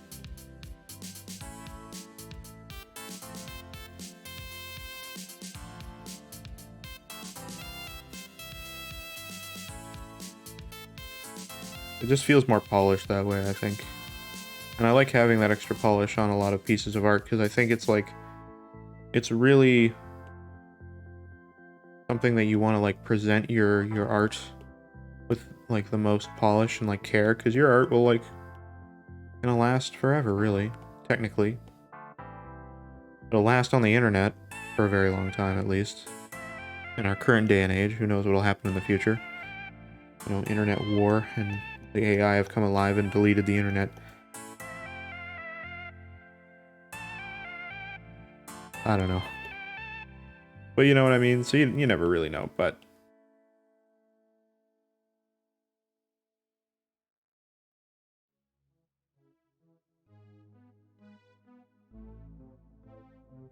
You want it to be the best that it can be.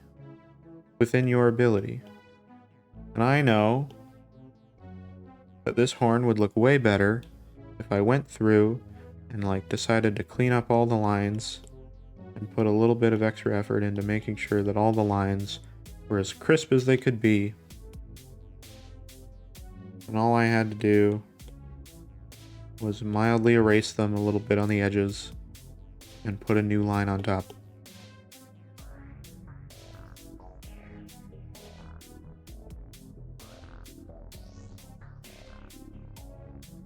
Not really that challenging, honestly.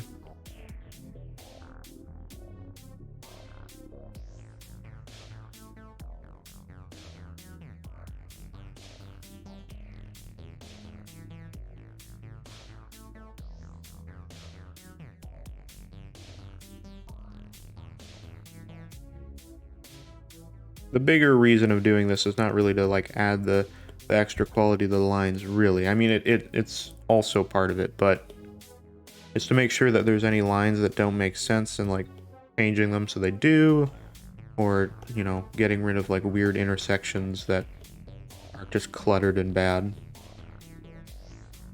But at the same time, that horn looks way better on the left side than it does on the right now, so you also get that plus.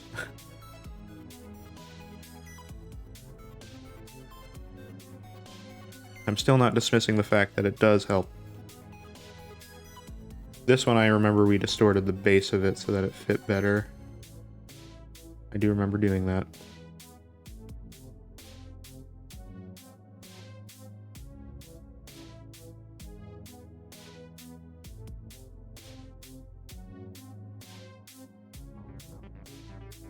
Alright, let's see. Up we go. There we go. Look at that. Horn. Face has been redone. Now it looks good once again.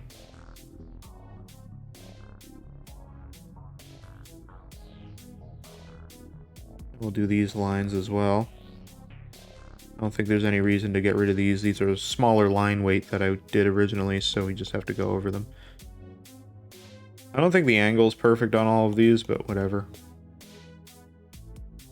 Who cares, you know?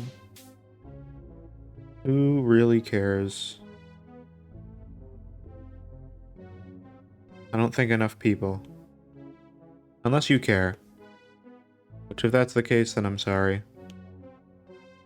I'm still not fixing it, but...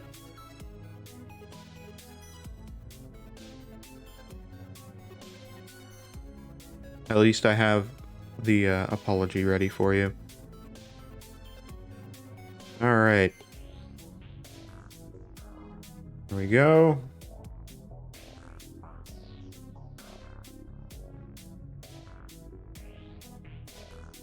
Not what I wanted to do.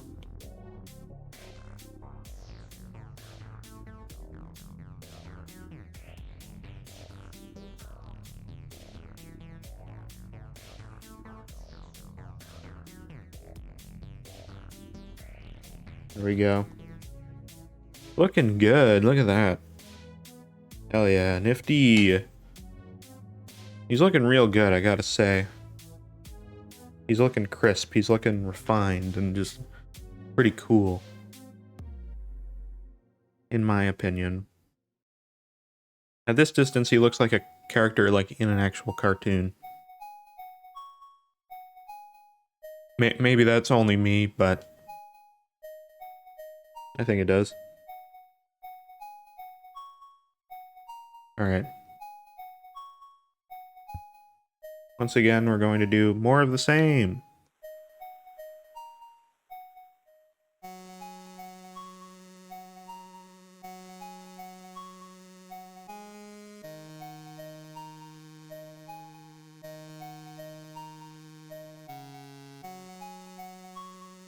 Weird little, like, detail line right here that's... I'm just gonna redo completely.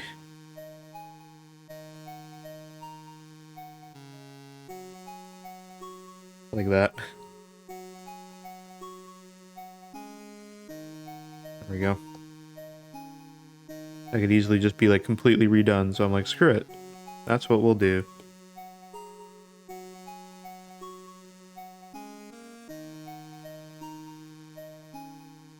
Alright.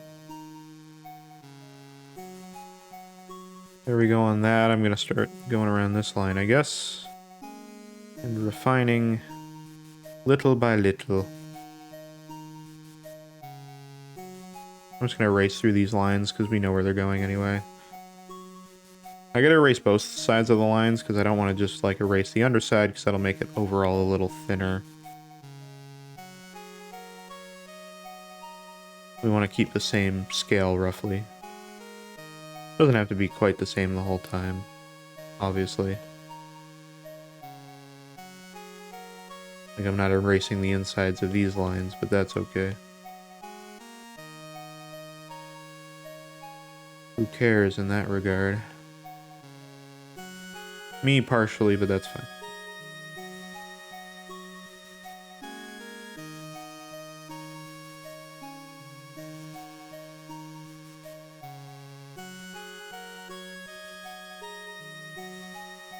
That's really rough. That line.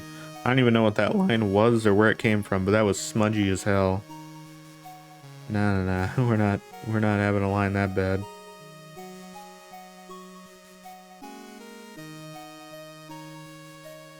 As long as we have the framework for reference, we know where to like put the line, the new version of the lines. Yeah, that part seems decent enough. Alright.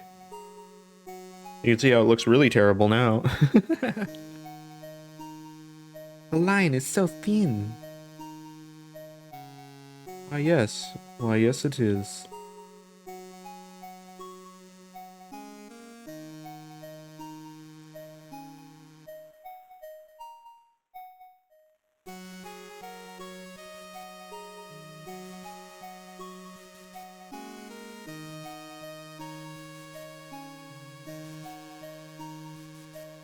Alright, and then do lines like this, just in the middle. Try our best to stay close to it, and that's what we're doing. Art! Yes, it is art. Hello, Frosty Shake. How's it going?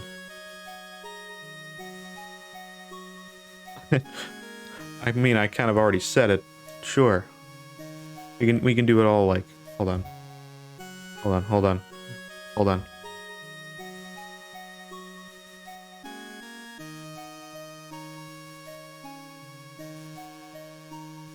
Art, dude. Art. Art. It's art. If you say art a lot, by the way, sounds like you're a dog. Art, art. I'm a dog.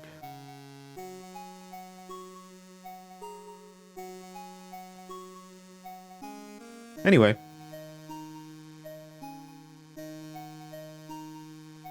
Bart.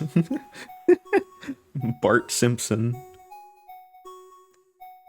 If Bart Simpson decided to go into art, would you call him a Bartist? I'm sorry.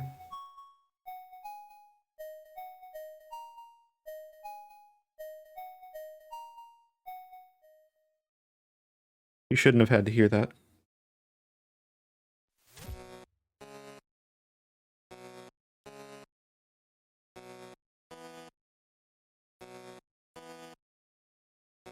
Or no.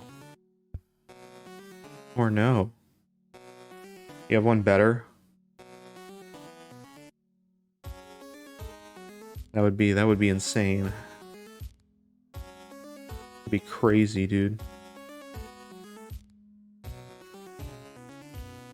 I will say I am doing like the more tedious part of the art, which is just like cleaning up these lines so that they don't look as bad as they do currently.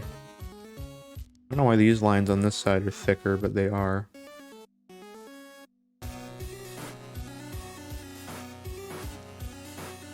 I'm hoping to at least color this guy today and get the shading done on this one. I think I was a little overconfident saying I was going to do 2 pieces of art today and finish them completely, while they're both in like the rough sketch stage. This one was a little further along in fairness, but still. There's a lot of cleanup required. More than I was counting on. That's okay though. That's alright. I can do some Binding of Isaac art. It's been a while since I've done that. I have one, like, Isaac... thing. Okay, let's see if I can find that. I might have it. Give me a second.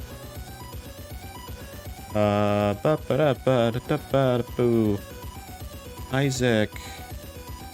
I have so many pictures folders. I think my picture folder is, like, hundreds and hundreds of gigs. At least, like, over 200 gigs. I have way too many pictures. That's also like a decade worth of pictures, man. Unfortunately, I have this weird version that... I have this. Bop. There he is. Isaac. This is old, though. I don't know when this is from. When is this from? Computer, tell me. Okay, it says 2019, but it is not 2019. It was earlier than that. It was probably like 2016, if I'm thinking about it. Isaac. Bible Thump. I actually have that in my Discord for Bible Thump, but still. So there's that. I have the full art too, but it had this weird, like... It was supposed to be part of a larger piece where he got, like, splattered by blood through, like, a weird fence. How do I send you pictures? Yeah, you can do either my Discord or the Shot to the Moon Discord. Whichever one. That works. But yeah, so like that's the full Isaac. And then, yeah. I don't think I have too much more. Actually, I can... Oh, I have this one too. Isaac. That's MS Paint Isaac at low resolution. He's pretty cool. He's pretty cool, dude. He's pretty cool. I think that's pretty much everything I have Isaac related that's like drawn, and then I have like pixel art Binding of Isaac stuff. I have this animation that I did a while ago for a mod I was working on. For some reason the GIF is a little wonky, but you get the idea. There he is.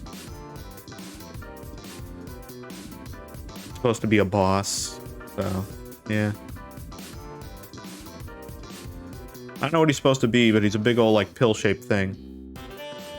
I think that's pretty much it. I have a ghost that I made. Here's a ghost. There he is.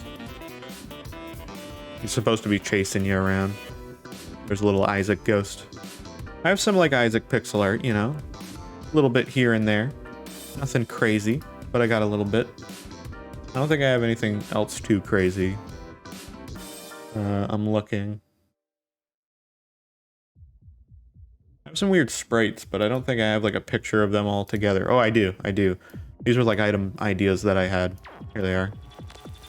Here are a bunch of like weird item sprites. You got like a Christmas light one. A bunch of weird ones. One that's like an SD card.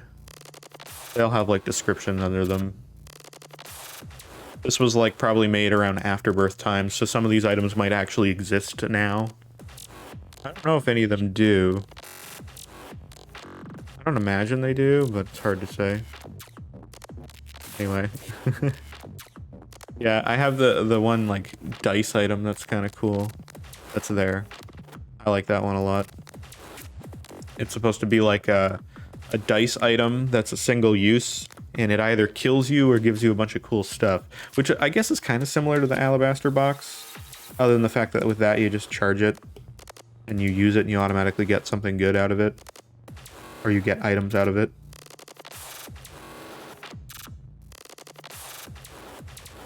I think my idea was it was going to give you like a bunch of...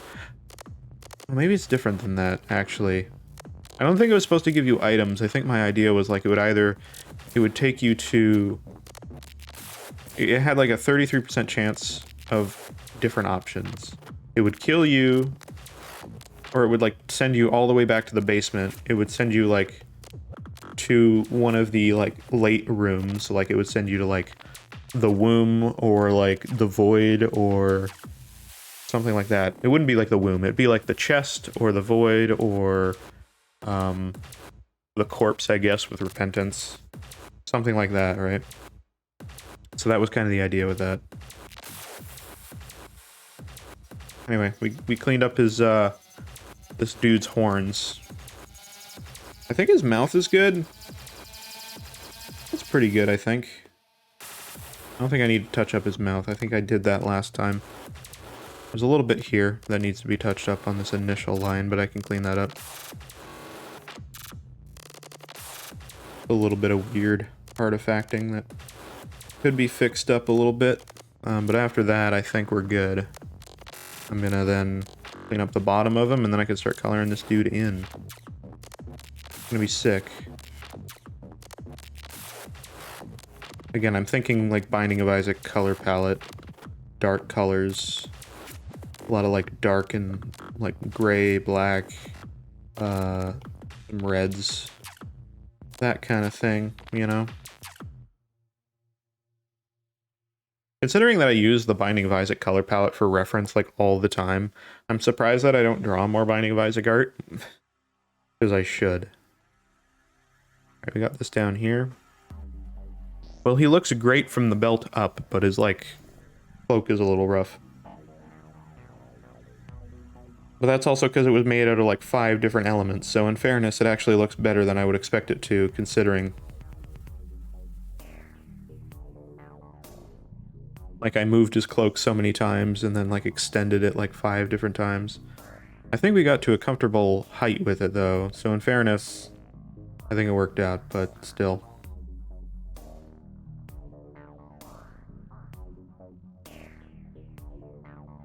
I thought there was a bug on my screen. It's just like the background preview behind chat.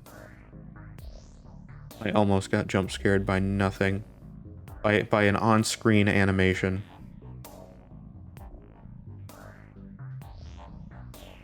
I'm also still sad that I got jump scared by Garfield's scary scavenger hunt. I went to bed that night and was like, I can't believe that happened.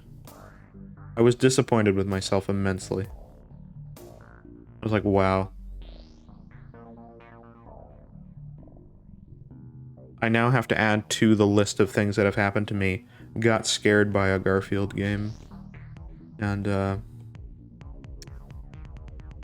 it doesn't feel good to say that, you know? And it sucks, dude.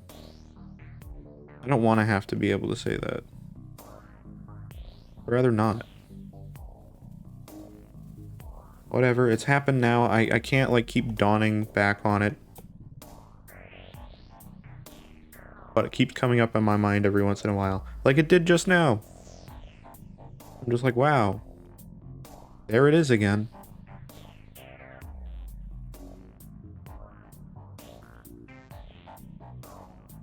I have to erase more of this line. It's still too thick.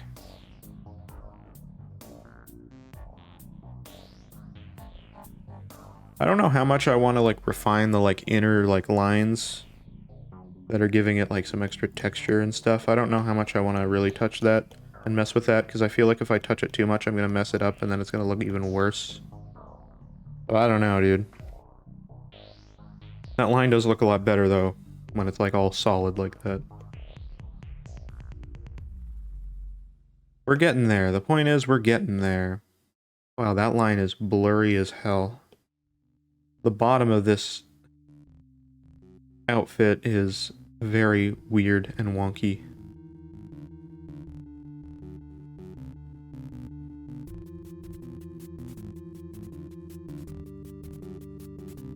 Not really sure fully what's happening with it, but we'll figure it out. See, this is the real part of refining and stuff, is fixing lines that make no sense. I talked about it earlier. Here we are now, trying to fix it.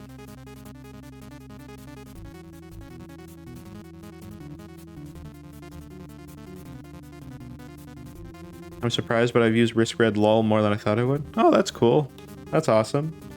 Like on other people's channels. Pretty sick.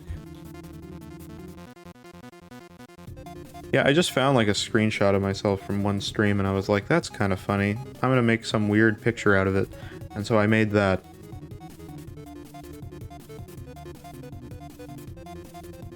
I'm gonna get rid of my one emote, the angry chibi. Not that I don't like it, it was made specifically to be an emote. But like, then I made well, because then Twitch added the animated emotes, right? And I already had the riskRED Scream emote, part of Better Twitch TV. And so I'm like, well, I'll just upload that officially. And so I did, so now we have the riskRED Scream, or whatever I called it. And so I don't really need that one anymore. Because now I have two angry emotes, and now it just makes it look like chat's really angry all the time. Which is funny, but also... I think the scream is enough, you know what I mean? But yeah, thank you, that's cool that you're using that. That picture is cursed at large scale, by the way. Can I just say? Hold on. Hold on for a minute. See if I can find it. I didn't find the right one, though. I originally had it where it didn't have the hand in frame, but then I put it in. Yeah. Cursed as hell. Because my eyes are so gigantic. In the mouth, specifically, too. I'm gonna just, like... Hold on.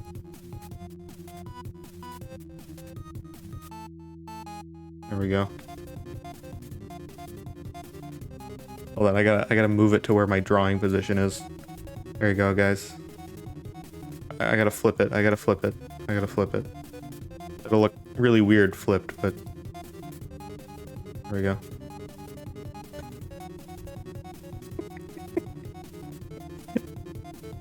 I can make it look even like more.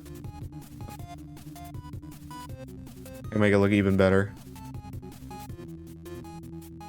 Oh yeah. There we go. I'm laughing constantly. Fantastic.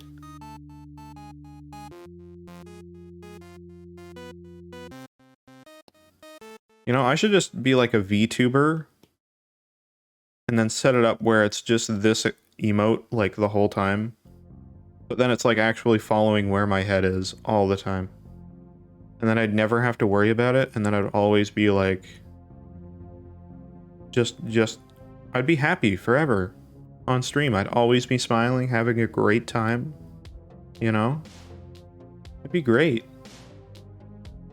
I don't know why I'm not just doing that. Honestly. Seems like the way to go. I'm just letting this like soak in for a little bit. You know, just letting it go.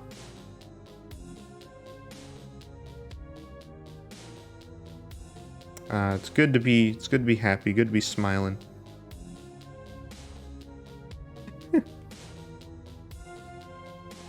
It's impressive. I'm talking without moving my mouth. It's insane. I'm actually a world-class ventriloquist.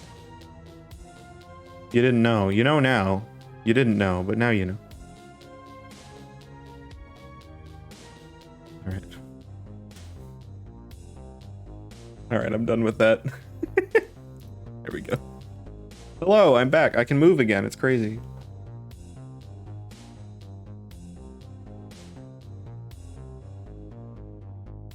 Dude, I don't know what just happened there. It's really weird.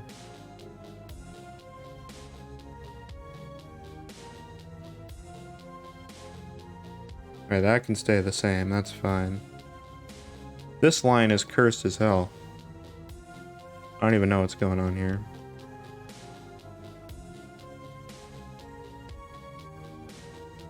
Show us? Wait, show you what? Show it to the class. What am I showing to the class? Oh god. I don't know what just happened. What did I say show to the class?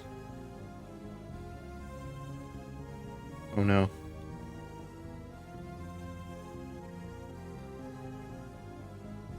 Am I in trouble? Am I getting sent to the principal's office?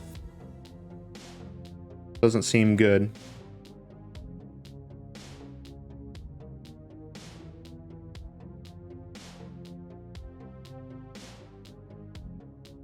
By the way, sometimes I say something and immediately forget that I said something.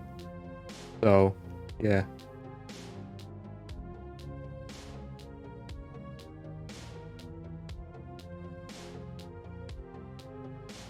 I just put my hand in a cold cup of water because why not? Fair enough. Can't argue with that logic. My ventriloquism? Oh, yeah, I can probably... Hold on. I don't know if I can do it, though. Oh, God. Hold on.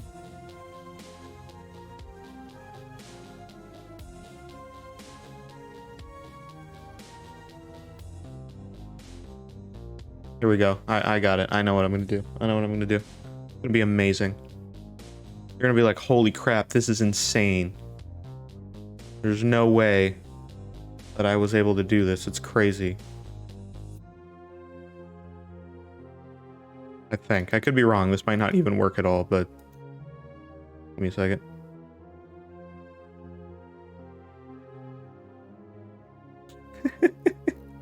This is so stupid the way I have to make this work. I don't even know where that went. Oh, yes I do. Boom. There you go. And then you just do this, right? You just put it underneath. And you won't even know. You won't even know. You won't even know. You won't even know. Nobody knows anymore. Hello. This is crazy, right? I also don't move a lot when I do my ventriloquism. It's really cool though. I'm amazing at this. You didn't see any of the last like minute. I'm just doing it right now. We just smoothly went into this. And I'm just that good. I'm insanely good. Like the best, as you can see. You can't even see anything moving, right? It's crazy. It's so cool. It's insanely cool.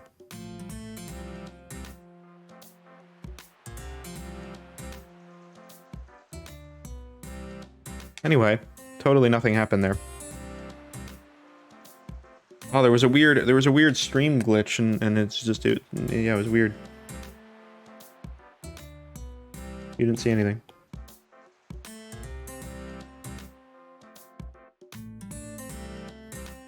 Is that my what in the background? Cat in the background? Oh, you mean... Yeah. He just sits towards the wall all the time. He's addicted to it. Yep.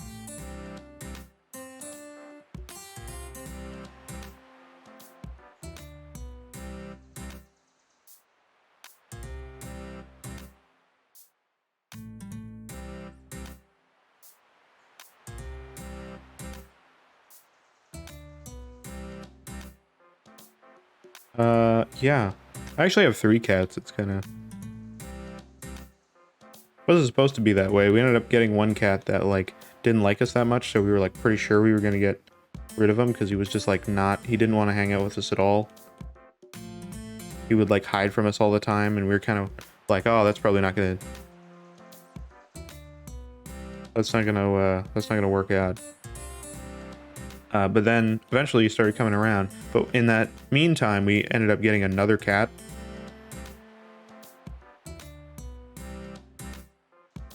So like we got another cat and then he eventually came around. And then it was like, well, I guess we have 2 now. Is it a plush? What do you mean? What's a plush? This? That's my cat. I don't know what you're talking about. There's that. There's these. You mean these? These are like little arcade things. That's all that is. Yeah, it's just a cat. He's just sitting. Doesn't move a lot. He's weird. I don't know. I don't know what to tell you.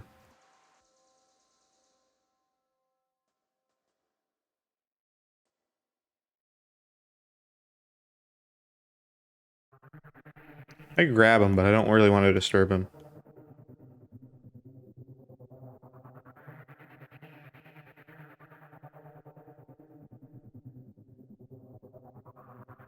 Is it actually? Do you need me to grab the cat? You need me to grab the cat? Okay, hold on. It looks dead? No.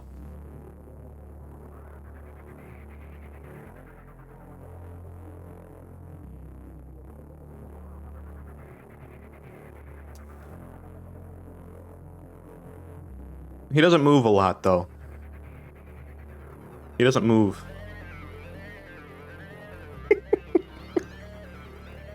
Yeah, it's not a real cat. He just sits there. He's a doorstop. That's all it is. It's a doorstop that looks like a cat. I had a cat that looked like this, though, and it was kind of freaky at that time because you'd like go around in the night and you'd see this thing, and then you'd be like, oh, there you are. Oh, wait, no. Or you'd move it somewhere and then you wouldn't know. I do actually have 3 cats, though, but this is not one of them.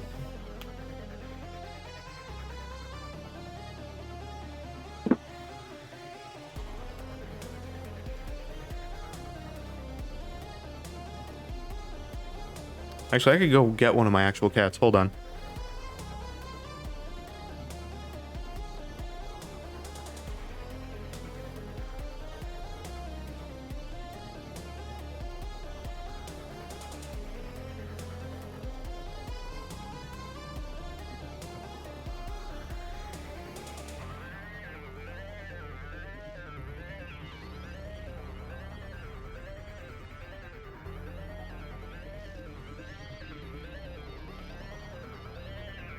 There he is.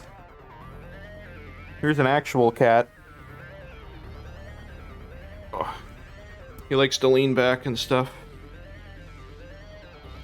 He looks very confused now, though. He's never usually in this room when I have all my stream stuff up, so... He's also kind of sleepy at this time. Hey, buddy. There he is. You good? He's happy with this predicament. There he is.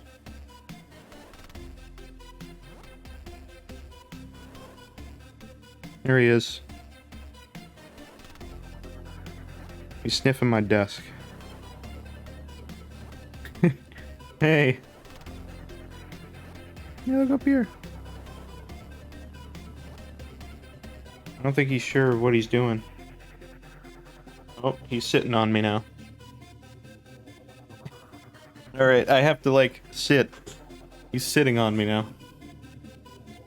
I wasn't expecting him to do that. He does like to sit, though. He's a chonker? Yeah, he's a big boy. He's not my biggest cat, though. I have two other cats. One is like a fluffy cat. And then the other two are really fluffy. One is just big, like tall big, and the other one's just like fairly big because he's fluffy. He's not actually that big. He's like the smallest one we have.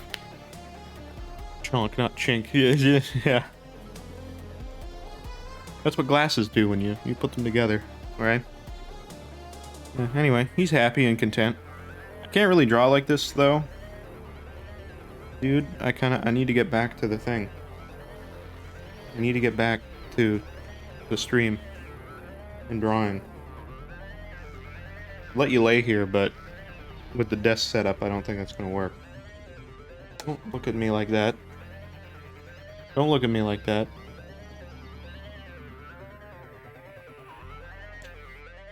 He's very comfortable right now. He was like kind of relaxing and sleeping, and I kind of disturbed him. So in fairness, it is kind of my fault, isn't it? Kind of my issue. Okay? I don't know if you can hear him purring. Can you hear him purring? I can't tell. Probably not. It's a little quiet. I can feel his purr and vibrating and all that. Hello, dude. How's it going? Alright, well, I'll try to make this work. Hold on. Ugh. Alright, careful, bud. There we go, dude. We got him here. He's chilling. He's chilling. Send him a picture of my cat and memes. Nice. He might not stay for that long because I'm going to be drawn above him and he doesn't like me when I have my arms above him. He likes attention. He's very, very attention. Music is too loud? That's fine. We can turn that down. Should be okay now. Hello, dude. How are you? Alright. Nice. I can continue drawing. He just wants me to keep petting him, though. I will do that. I don't have my other things set up, so I can't do like a cat cam. What are you doing? He is like trying to touch the iPad while I'm using it.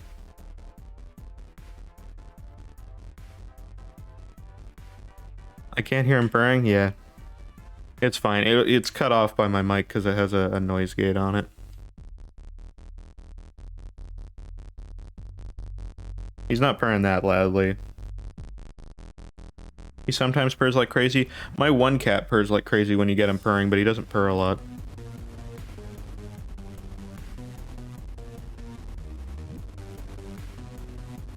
Whoop. He is very fascinated by what I am doing on the iPad right now. What are you doing? He's like He likes to put his paw up onto tables and stuff, so he's just like trying to grab things. And chunk cat, yeah. He's chunky. It's weird too, because he's like the most fit cat out of everybody. I guess not on a technical level, but he follows everybody for like hours, walking across the house no matter where you go. So in a way, I would think he's the most fit cat, but somehow not. Are you making a person? Make a cat.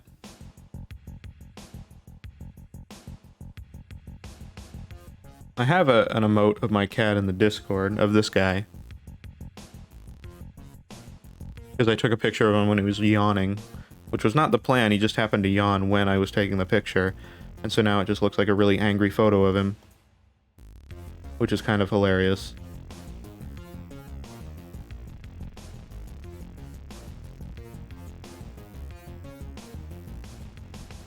It's actually hard to get him to stay on your lap, because usually he'll like want to do other things. I'm surprised. I'm surprised he's decided to chill out.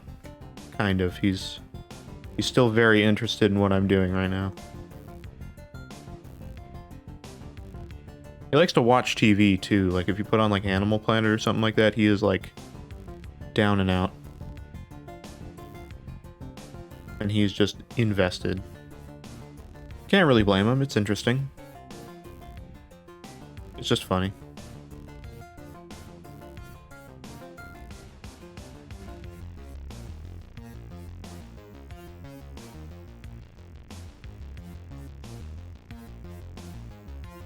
This is like the first time he's seeing the stream setup though, so it's interesting. Alright, cool. There's NIFTY. He's all refined and stuff. Let's see the version of him unrefined. So there's our refined version. And there's our unrefined. So refined, unrefined. It's minor, but you can see how there's like some lines that just don't look quite as good. And then there's that little bit of extra thickness in some of the places. So a little bit nicer. Minor thing, but it is very, very good. I'm going to duplicate this again. Use this as a reference, and now we can put in colors. Let's go, progress. Okay, first of all, I want like a red color, like a maroony red, like this kind of color. A little less saturated. And I want this for this area.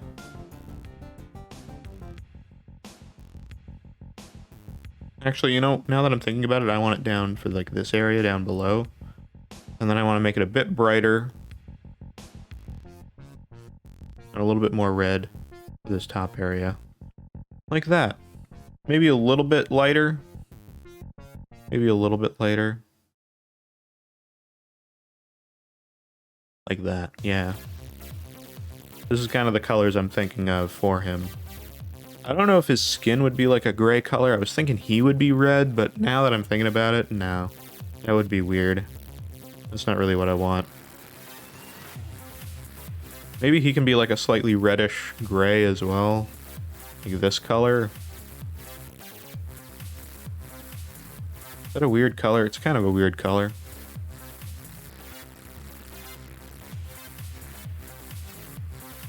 Like Carlson, the level one. I don't know what that is. Not exactly sure. There you go, that's not a bad color. I like that. You can make like a slightly darker color. What that is his torso color. There you go. Green or gray or turquoise. I'm thinking I'm going with this like gray color. I want it to look like he's like this pale thing that like doesn't go outside ever. You know what I mean? Alright, I want this to be like another color. Maybe like a darker, even darker color for this. That is darker, but it's too saturated. It's too...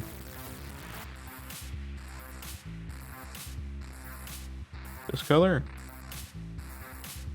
Ooh, that's a start. That's a start. I'm getting somewhere with that. want to make it dark, but I don't want it too dark. It's hard to see when it's that dark. I might just make it the same as this, and then add shading to it. Actually, I guess we could just make it like a black color, like a light grayish color with maybe a little tinge of red to it, so something like this. I'm gonna make it slightly lighter than that.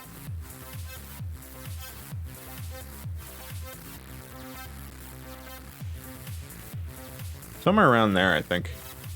Relatable.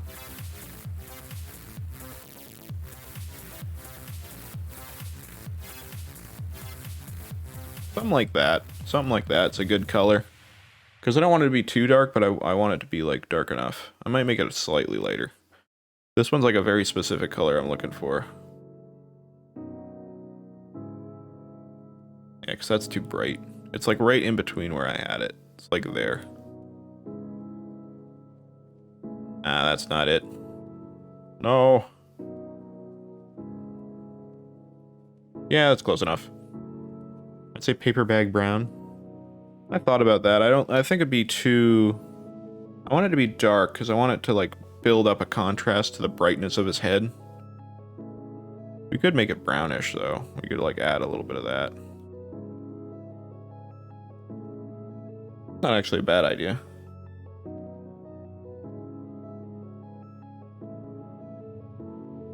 Slightly lighter. I think it needs to be slightly more red. Like somewhere in there, like a mix of orange and red, like a red-orange. Yeah, there you go. That's not a bad color. Maybe a little bit more red. A little bit more saturation. Not quite as dark. There you go. We just experiment with the colors until we're happy with something. I think I'm just eventually going to settle on the color that I have there. Like, honestly, it's probably just going to be this color. I wasn't going to do this color, but I think it's honestly going to be the color. Whoa! Too much color, too much red.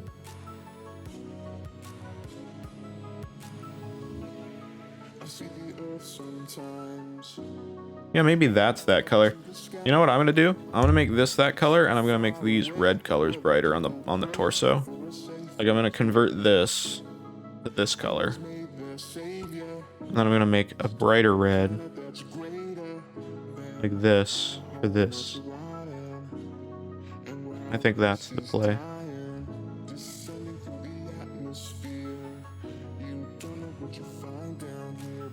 Then we get something like that. Maybe not quite as saturated for this. It's a balance that you're trying to get.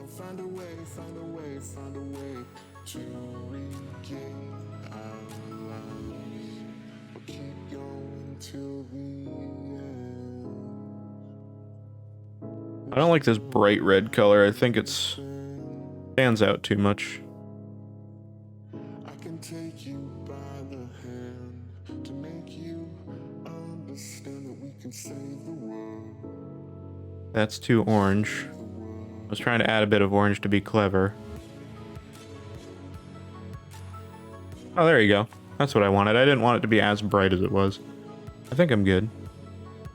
Maybe turn the brightness saturation down to this a little bit. Yeah, there we go. Maybe a little darker. Whoops.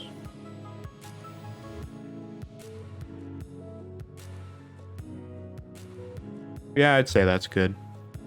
Takes a while to get like colors I'm happy with, but I'd say that's good. Oh, cat's going. Bye-bye. There he goes.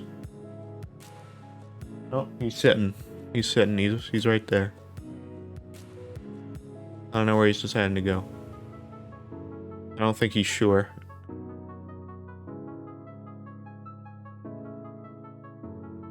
Where you going, bud?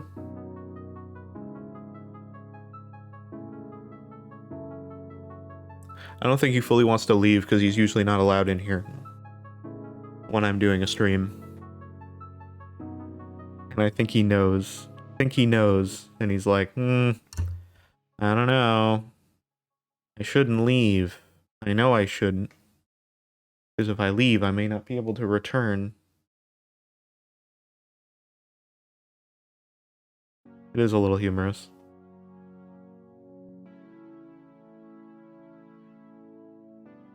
Alright, there's that. He's getting his arms filled in here. He's shading this as well.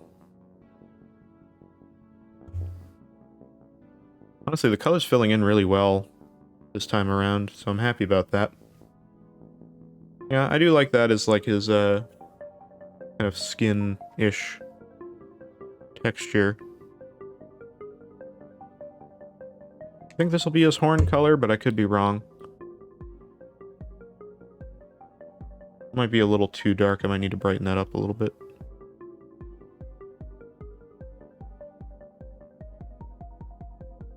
Yeah, it looks good to me.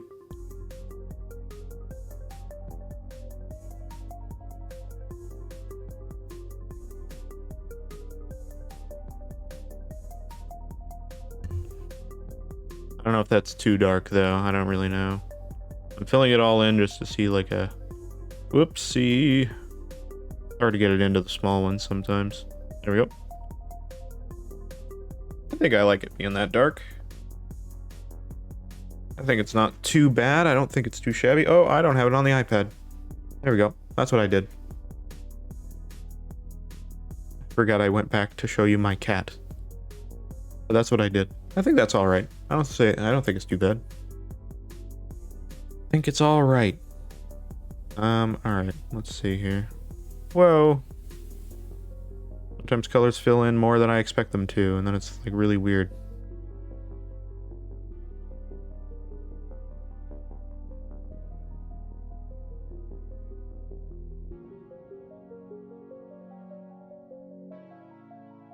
They're kind of like goat horns. A little bit. Like it, I like it, I like it. Alright. There's that. For his crown, I don't know if I should go with something yellow or like orangey. I don't know if I should go with something like that. I don't know if I should just do the like typical crown color like this. Yeah, it kind of goes. Kind of looks a little like fast food restaurant-y though. Maybe a little bit more orangey. I don't hate it as that. Maybe it could even be like a dark gray red, like...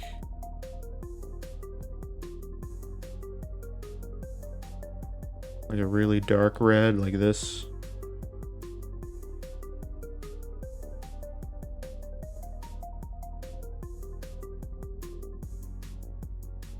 I don't like it that dark. Could be a red crown though. Maybe we reuse one of these colors. Like this mid-tier color or something and use that. I'm just thinking a way to make it like unique. Ooh, there you go. I like that. I like his red crown. It's supposed to be like an evil crown, right? Now what contrasts with that? I guess like white could be kept that like that. I don't think I should keep it white though. I kind of want to give it a different color. I don't know what though. Could do like purple, maybe.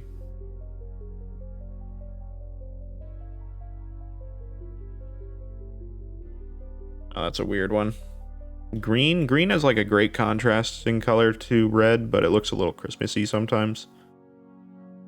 No, I don't like that either. I'm not sure what color this could be. Could do like yellow. That would look a little weird too, though, I think. Yeah, I don't know.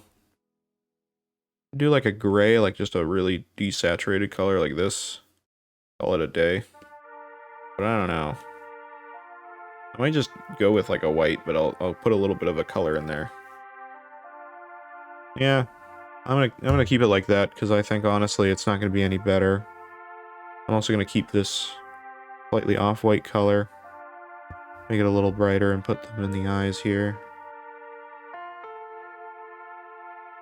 Actually, gonna go a little brighter than that. I want to go close, but not too close. There we go. Having an off-white color that's not quite white is good overall for things. We don't want anything to be pure white. It makes it so you can basically do highlights on any color, even white. Because if you do highlights, you can do pure white. You try to go a little lower than that. Anywhere that's supposed to be white. Now, I'm going to try this. I don't know if I want to do this, but I'm going to put red in his eyes.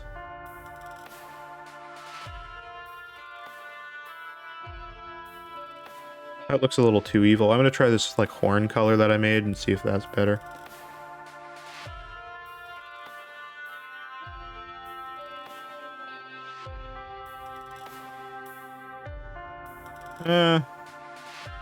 Not bad. Not super into it though.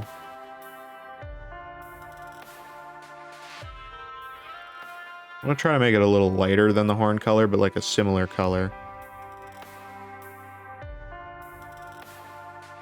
Like that kind of color. I think that's good.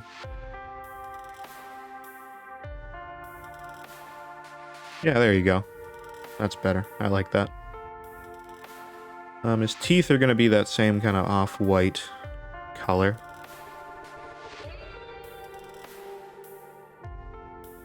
That's what we'll put in there.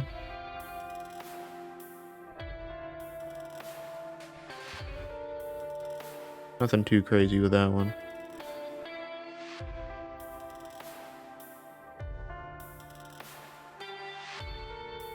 Here we go. The inside of his mouth should be like a... Should be like this color inside, realistically. That's what I'm gonna do. Trying to like simplify the colors so that they're not like super complicated and like you're reusing colors all the time is honestly like a good thing to try to do. In my experience, anyway. I assume his tongue would be a little pinkish, so I'm gonna make his tongue a little pinkish.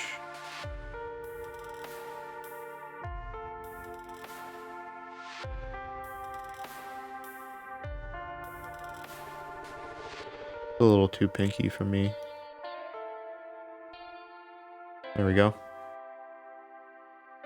I'm liking this color. It's coming out nicely. Starting to make him look a little bit more like a real character now, which I like. These little horns on him, I think, would also be like the off-white kind of color. That's just what I'm picturing. I'm picturing the like tattoos on him to be like this, like a darker gray color, like this or something, but maybe a little darker than that, like this kind of color. Yeah.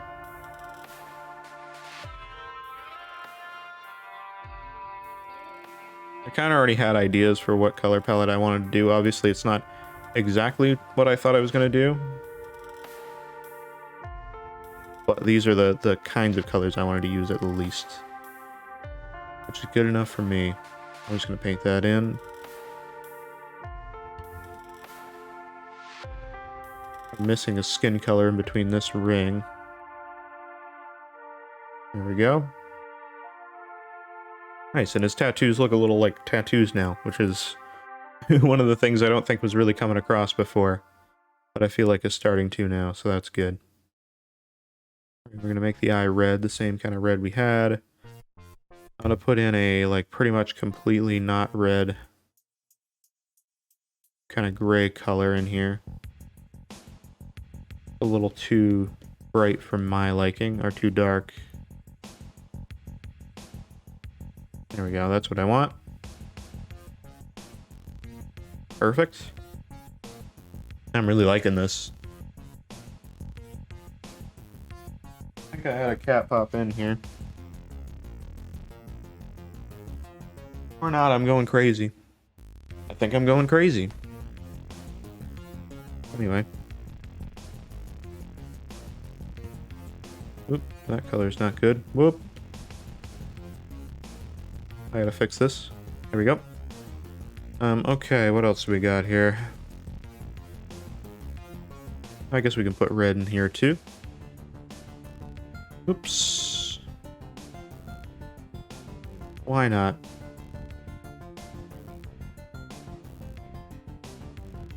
There we go. I don't imagine these would be black too, but I don't know. Maybe they'll be this red.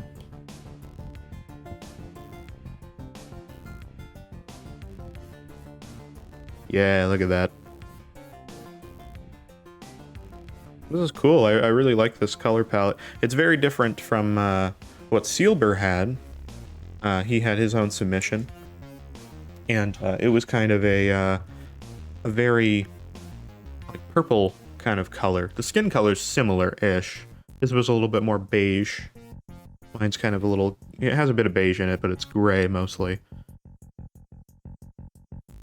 It's still very different. Different designs as well.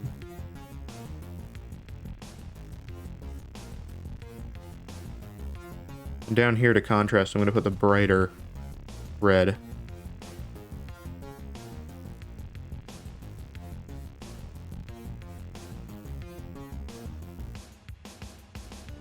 Make it look like it's some sort of tassel thing. And then with the shading, that'll look cooler too, because then I'll make the shadows go over that. So there's still a bit of contrast between those colors. Put this gray down here. I'll make it a bit darker.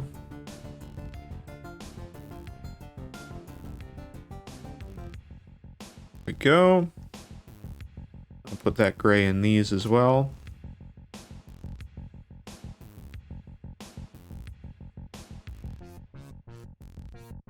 There we go. I'll put the brighter gray just because it's closer. Just for the difference. Whoops. Put this in the belt. Now the belt has to be a different color. I'm not sure what it will be. Might be an even lighter gray. Not really sure. Oops. There's some color out here. Alright, let's see here. I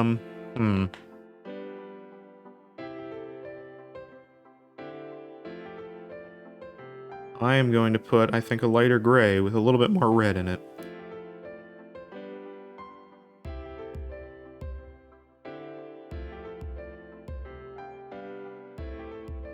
Yeah, that works for me.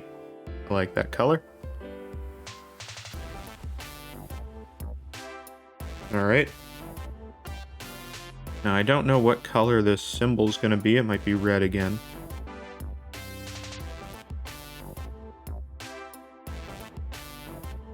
Just like that. Maybe make these two red as well.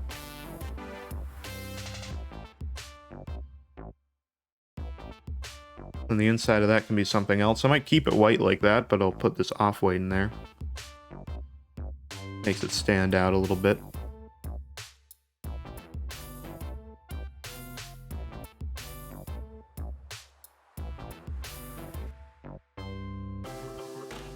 There we go. Yeah, I like that. That looks okay. Yeah, I'm liking this design. It's cool. Alright, what else do we have here?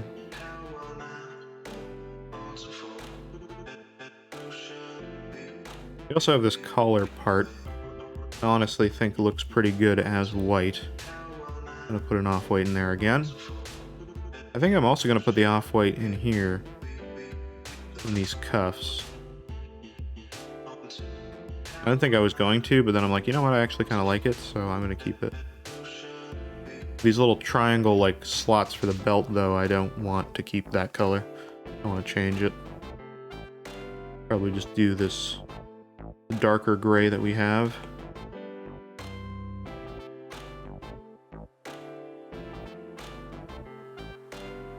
I don't know why this isn't painting in.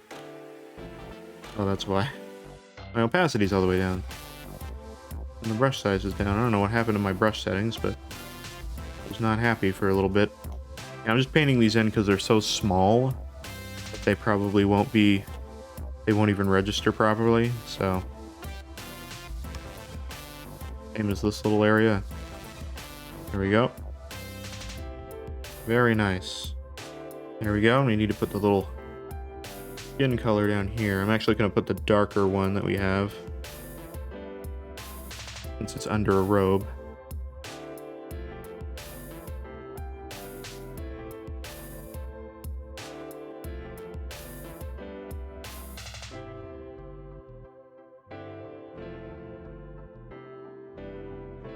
Whoops.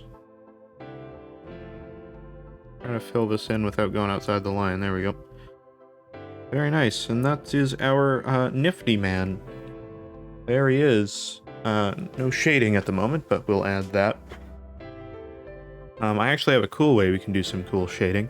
We don't have too much longer. I don't usually like to stream too long. I usually keep these streams to 3 hours.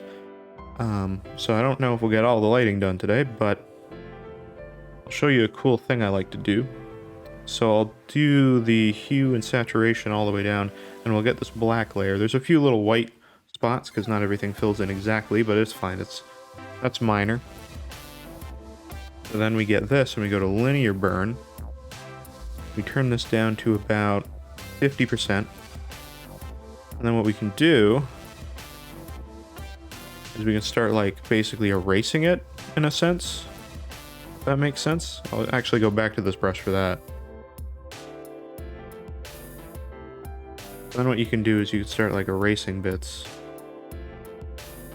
Now, obviously, this is still a little dark. Maybe, like, 25%. You can actually start erasing things, and then you can basically, like, do it that way. So you might have, like, a little bit of a highlight here.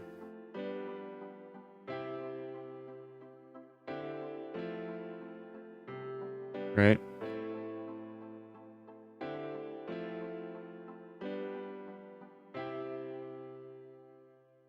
You just kind of do that, and it gives... It's if you want to go for this, like, dark overhead lighting, essentially.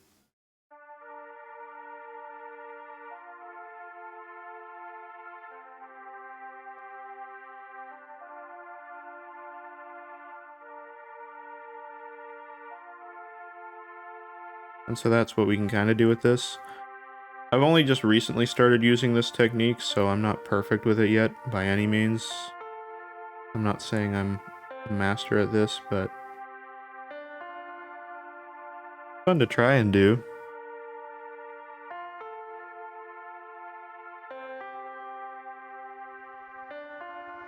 A weird way of doing lighting, I guess. I'm gonna try to do these a little bit more.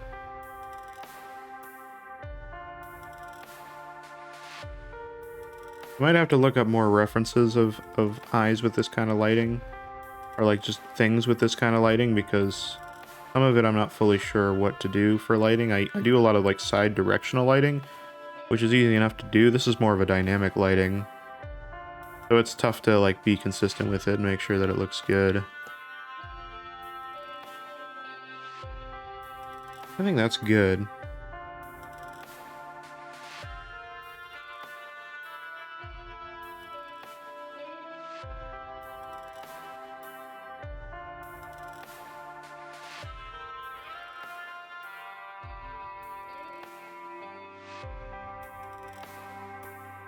So yeah, it's a cool way to add lighting, though. I like it. I'm gonna go with that and hope that that's usable.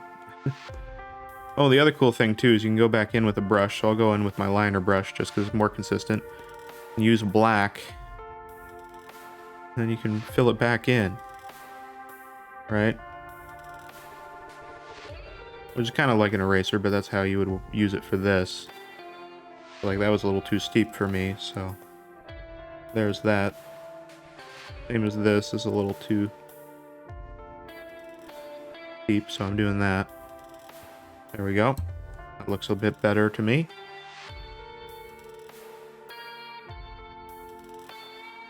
I'm going to make this a bit thicker because this would be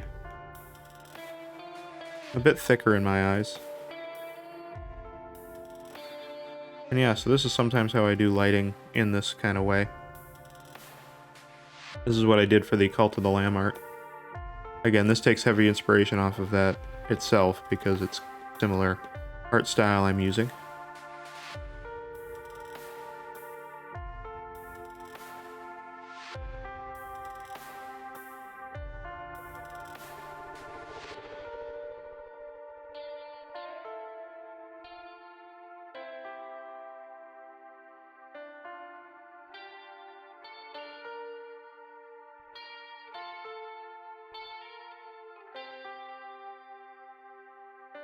I'm trying to get the nose. I always screw up the nose a little bit. I'm trying to see if I can get it to mostly be what I'm hoping to get.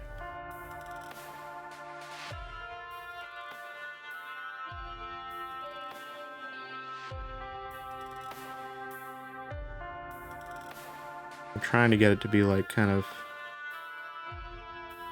also part of the mouth, because the mouth is supposed to come forward a bit. Again, this is partially me trying to figure out like the depth of everything too, and how different things work. Depth-wise, anyway.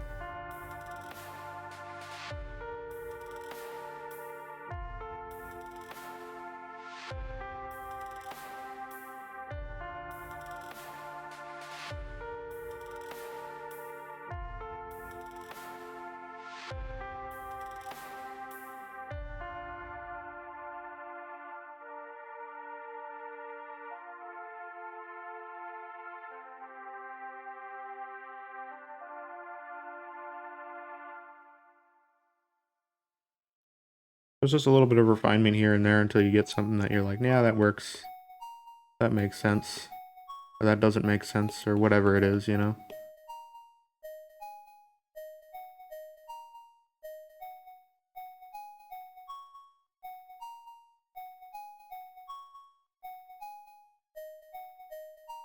I'm just kind of refining to see what I like and what I don't like, you know?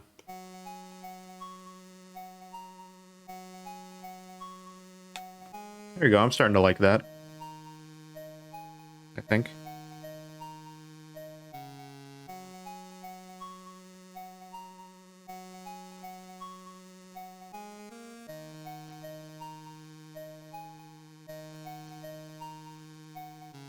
Alright. What else would be like this? Everything's like top lit, so this would be brighter as well. Now some things, obviously, because they're already dark, aren't going to look as bright as they ultimately should. So you're going to have some of that that's just like not that bright. Which is okay. It's fine. You can go back in later and change those kinds of things to your liking. Like, these horns aren't going to be nearly as bright as they should be, so I would have to enhance that a little bit. But that's okay. Looks great on its face so far, though. I do like that. What else can we add here? Well, realistically,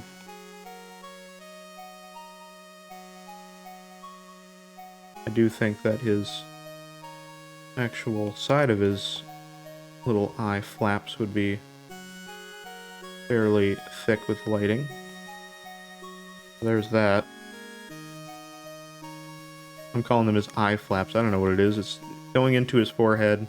Whatever you call that would definitely have some highlights. I'm actually going to switch over to the liner brush for this as well, because I do want to get some of those like tips and stuff like this. I'm going to go a bit thinner.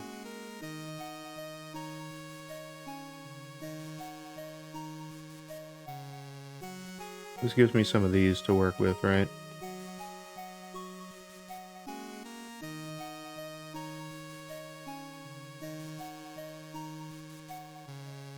There we go.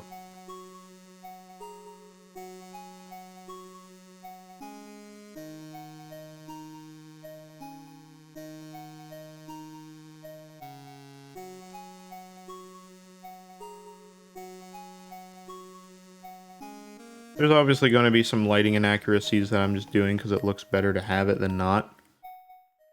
You know? But trying to do things that would be decent or whatever it would be.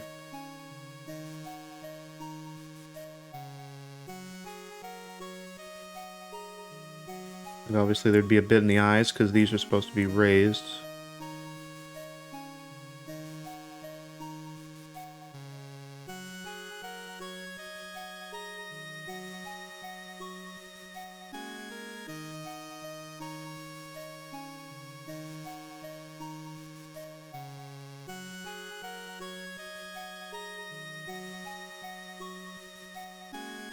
And so yeah, it's just a lot of like little lighting refinements like that. Hopefully you get something you like.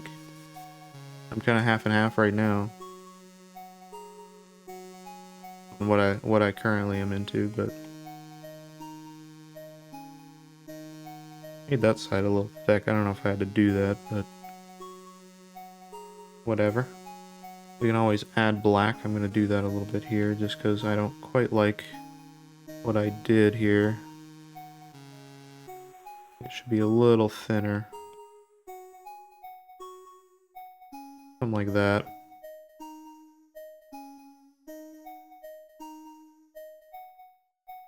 There we go, that's better. Alright. A little bit of extra here as well. Yeah, it's just a lot of little bits of refinement like that.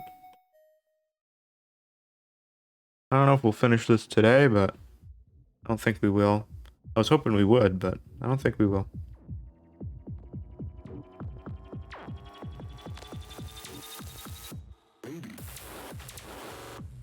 Alright, what else do we got?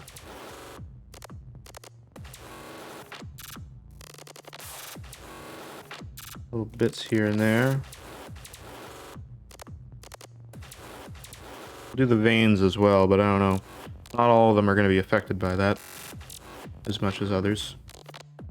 This one will have a little bit.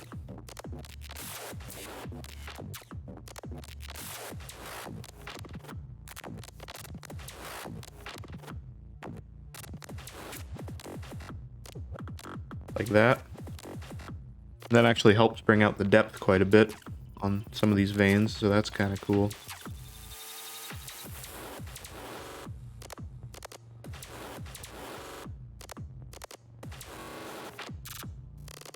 Yeah, that's really cool actually.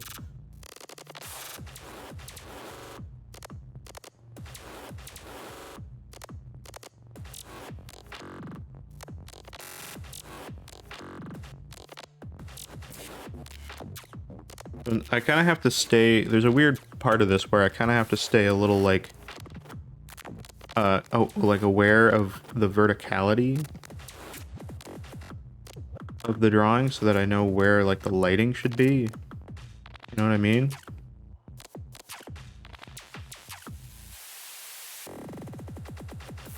Alright, there's that.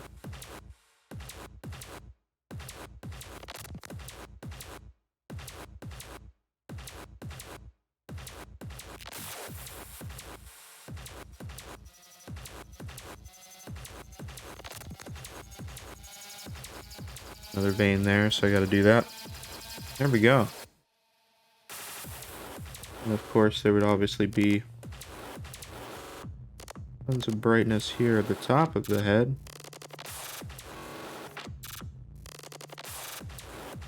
Where it's supposed to be.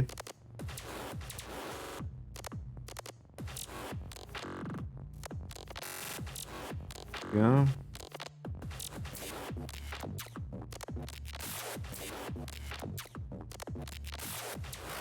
It's a little confusing because it's one of those things of like top of the head should have lighting, but a lot of it's blocked by these horns.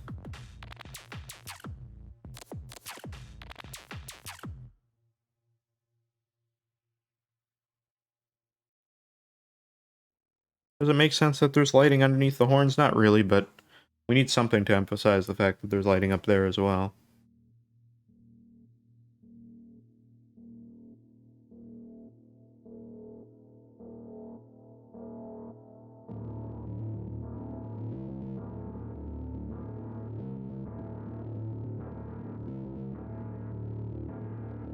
Alright.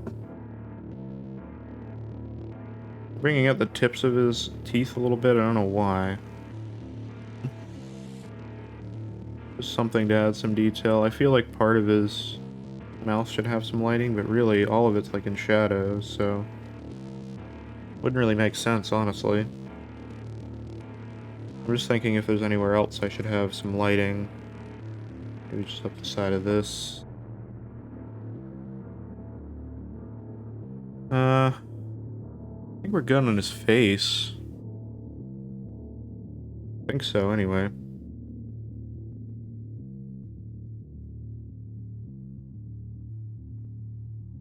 I don't think adding any pockets here or anything is weird. Or it is weird. Yeah. I don't think that's needed. I think we're good on his face. I think we are. I think everything else here is pretty much what you would expect, so... I could make... I'm gonna make the top of his head, like, lighting a little bit bigger. I don't know if this is a bad idea or not. It probably is, but whatever. I'm gonna try it. You know what? Actually, I'm not going to. I'm going to keep it subtle like that, because the rest of this would have shadow in some way, so I think that would naturally be where it should be. Alright, cool. Let's add some...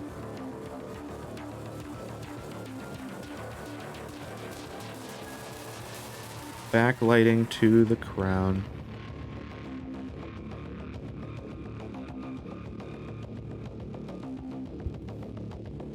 Some overhead lighting, or whatever you want to call it.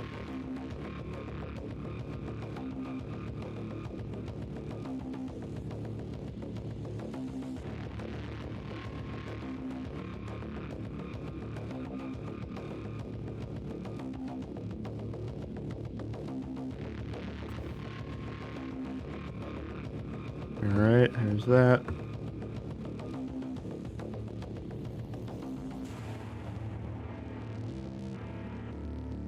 There we go. Got a little bit of that overhead lighting on the crown, and I think actually come down the side like this. Not that bad.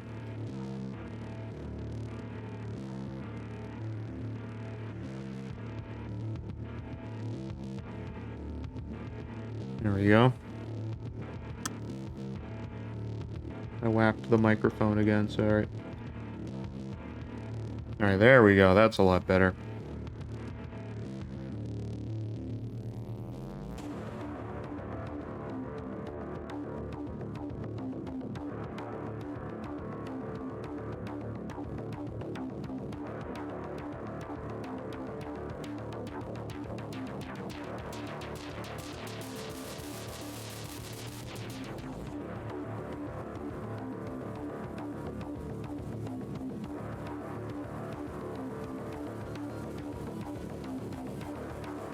Honestly, I think the lighting should just be that.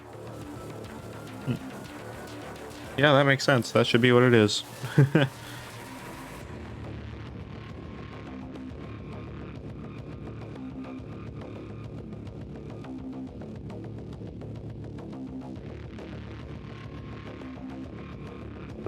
Few little highlights on it just because it would reflect around in the diamond there. I don't know how. That's my guess. That is my guess there. Alright, there's that. I guess we could add the horn, but also... Actually, the horn should have a little bit here, ironically enough. Like a little bit there, because of the fact that... technically, the light would bounce back from it being turned like that. There should be a little bit right there. Like that. Alright, well, I need to still emphasize that a little bit because it's not super clear.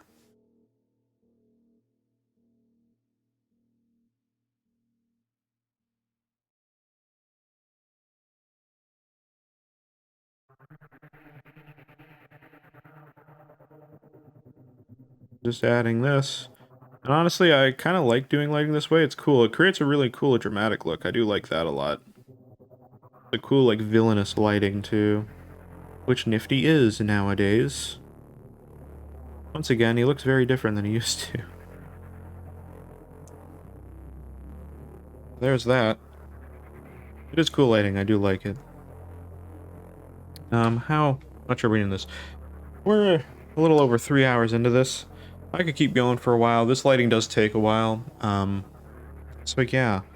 Either way, so not done, so we didn't finish it today. Damn it! I was hoping. That's alright though. Not too bad. Still a lot of progress that we made though, so I am really happy with how far we've gotten. Obviously, refining the line art takes a lot of time, but I mean, you know, that's kind of something that I knew was going to happen. I didn't think it was going to be as long as it took, but still, it does take some time to do that and refine everything so that it looks good and crisp, and still has the same level of detail. I think it looks really, really cool. Obviously, the lighting helps a lot. So yeah, I mean, there is that. I think generally, though, you kind of get the idea. This is pretty close to being done. I think I can probably finish this sometime tomorrow and actually have it posted in the Shot to the Moon Discord in the illustrators room. So yeah, either way, I hope you guys did enjoy the stream for today. I had a good time, and I really like that Nifty's pretty close to coming together, and we have some cool Nifty art, so that's really, really cool. And yeah, so again, thank you guys so much. All of my Discord links, or the Discord is one of the links. Discord is down below the Twitch stream here, as well as Twitter, YouTube, all the social stuff is there. If you're watching this on YouTube, that is also below in the description as well. And yeah, that's pretty much everything for that. Of course, if you enjoy these Shot to the Moon art streams, we do them every Friday, 8 p.m. Eastern Standard Time here on the channel.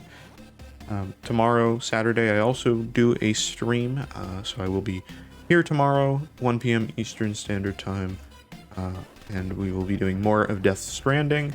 There's a lot to do there, and we do stream for a while on Saturday, so we hopefully we'll get a lot done. We usually take a little while with Death Stranding and the such. It's usually one of those things of like, you know, there's like stuff we can immediately go for, but I do like going to other preppers and stuff and delivering their stuff, so that we can level them up and get better stuff to help us later on, especially where we are right now with like the engineer and the craftsman and stuff. But hopefully next time we'll be able to level up the craftsman as well. The elder is also good to level up, but more so for the chiral bandwidth than anything. I don't think he gives you anything that's like super helpful or anything. I can't remember. I can't remember with him. But anyway, yeah, so we're going to get back into that. We got more story stuff that we're going to be doing and some cool areas and stuff. Part of me, knowing from past playthroughs, knowing some of the stuff that lies ahead, I'm like, oof. But also, it's always fun. We have a good time with it. And regardless of what happens, it's just a fun time, fun stream. Having a good time. So, yeah. Anyway, that's what we're doing on Saturday. And then some Binding of Isaac on Monday. If you're somebody who enjoys watching Binding of Isaac that's come here in the past, it's going to be set up a little bit differently. Hopefully in a way that makes it a little bit more fun for you guys. And I'm really excited about that. And if you haven't seen a Binding of Isaac stream before, it is really fun. It's really, really cool. Death Stranding is a little bit more chill than Binding of Isaac, in fairness. Even though I'm saying it's really fun. It is really fun. I do enjoy it. But it is very much about like management and just like optimization of routes and stuff. And I totally get if people aren't into it. So if you're not into it, I get it. Binding of Isaac is more of a traditional game. There's a lot of strategy and stuff and memorization of things and knowing where to go and what to do and trying to get to unlocks and a bunch of different things. And it's a bit more of a normal game than Death Stranding. So yeah, we're doing that on Monday though. Should be really fun. If you haven't seen one of those streams, I really suggest you come out and just check it out. If it's not for you, it's not for you, but I enjoy it a lot. I never thought it would be for me, but I got into it years ago when Rebirth came out. I got into it in the original version way after it had come out, and I was like, oh yeah, this is really fun. There's a new one coming out. That's crazy. So that's kind of how I got into it, and tons of YouTube videos on it after the fact to learn things about it. And yeah, so either way, I'll shut up now though. Again, thank you guys so much for coming out. And I will see you on Saturday, tomorrow. So yeah, see you guys later. Take care. Have a great rest of your day. See you guys.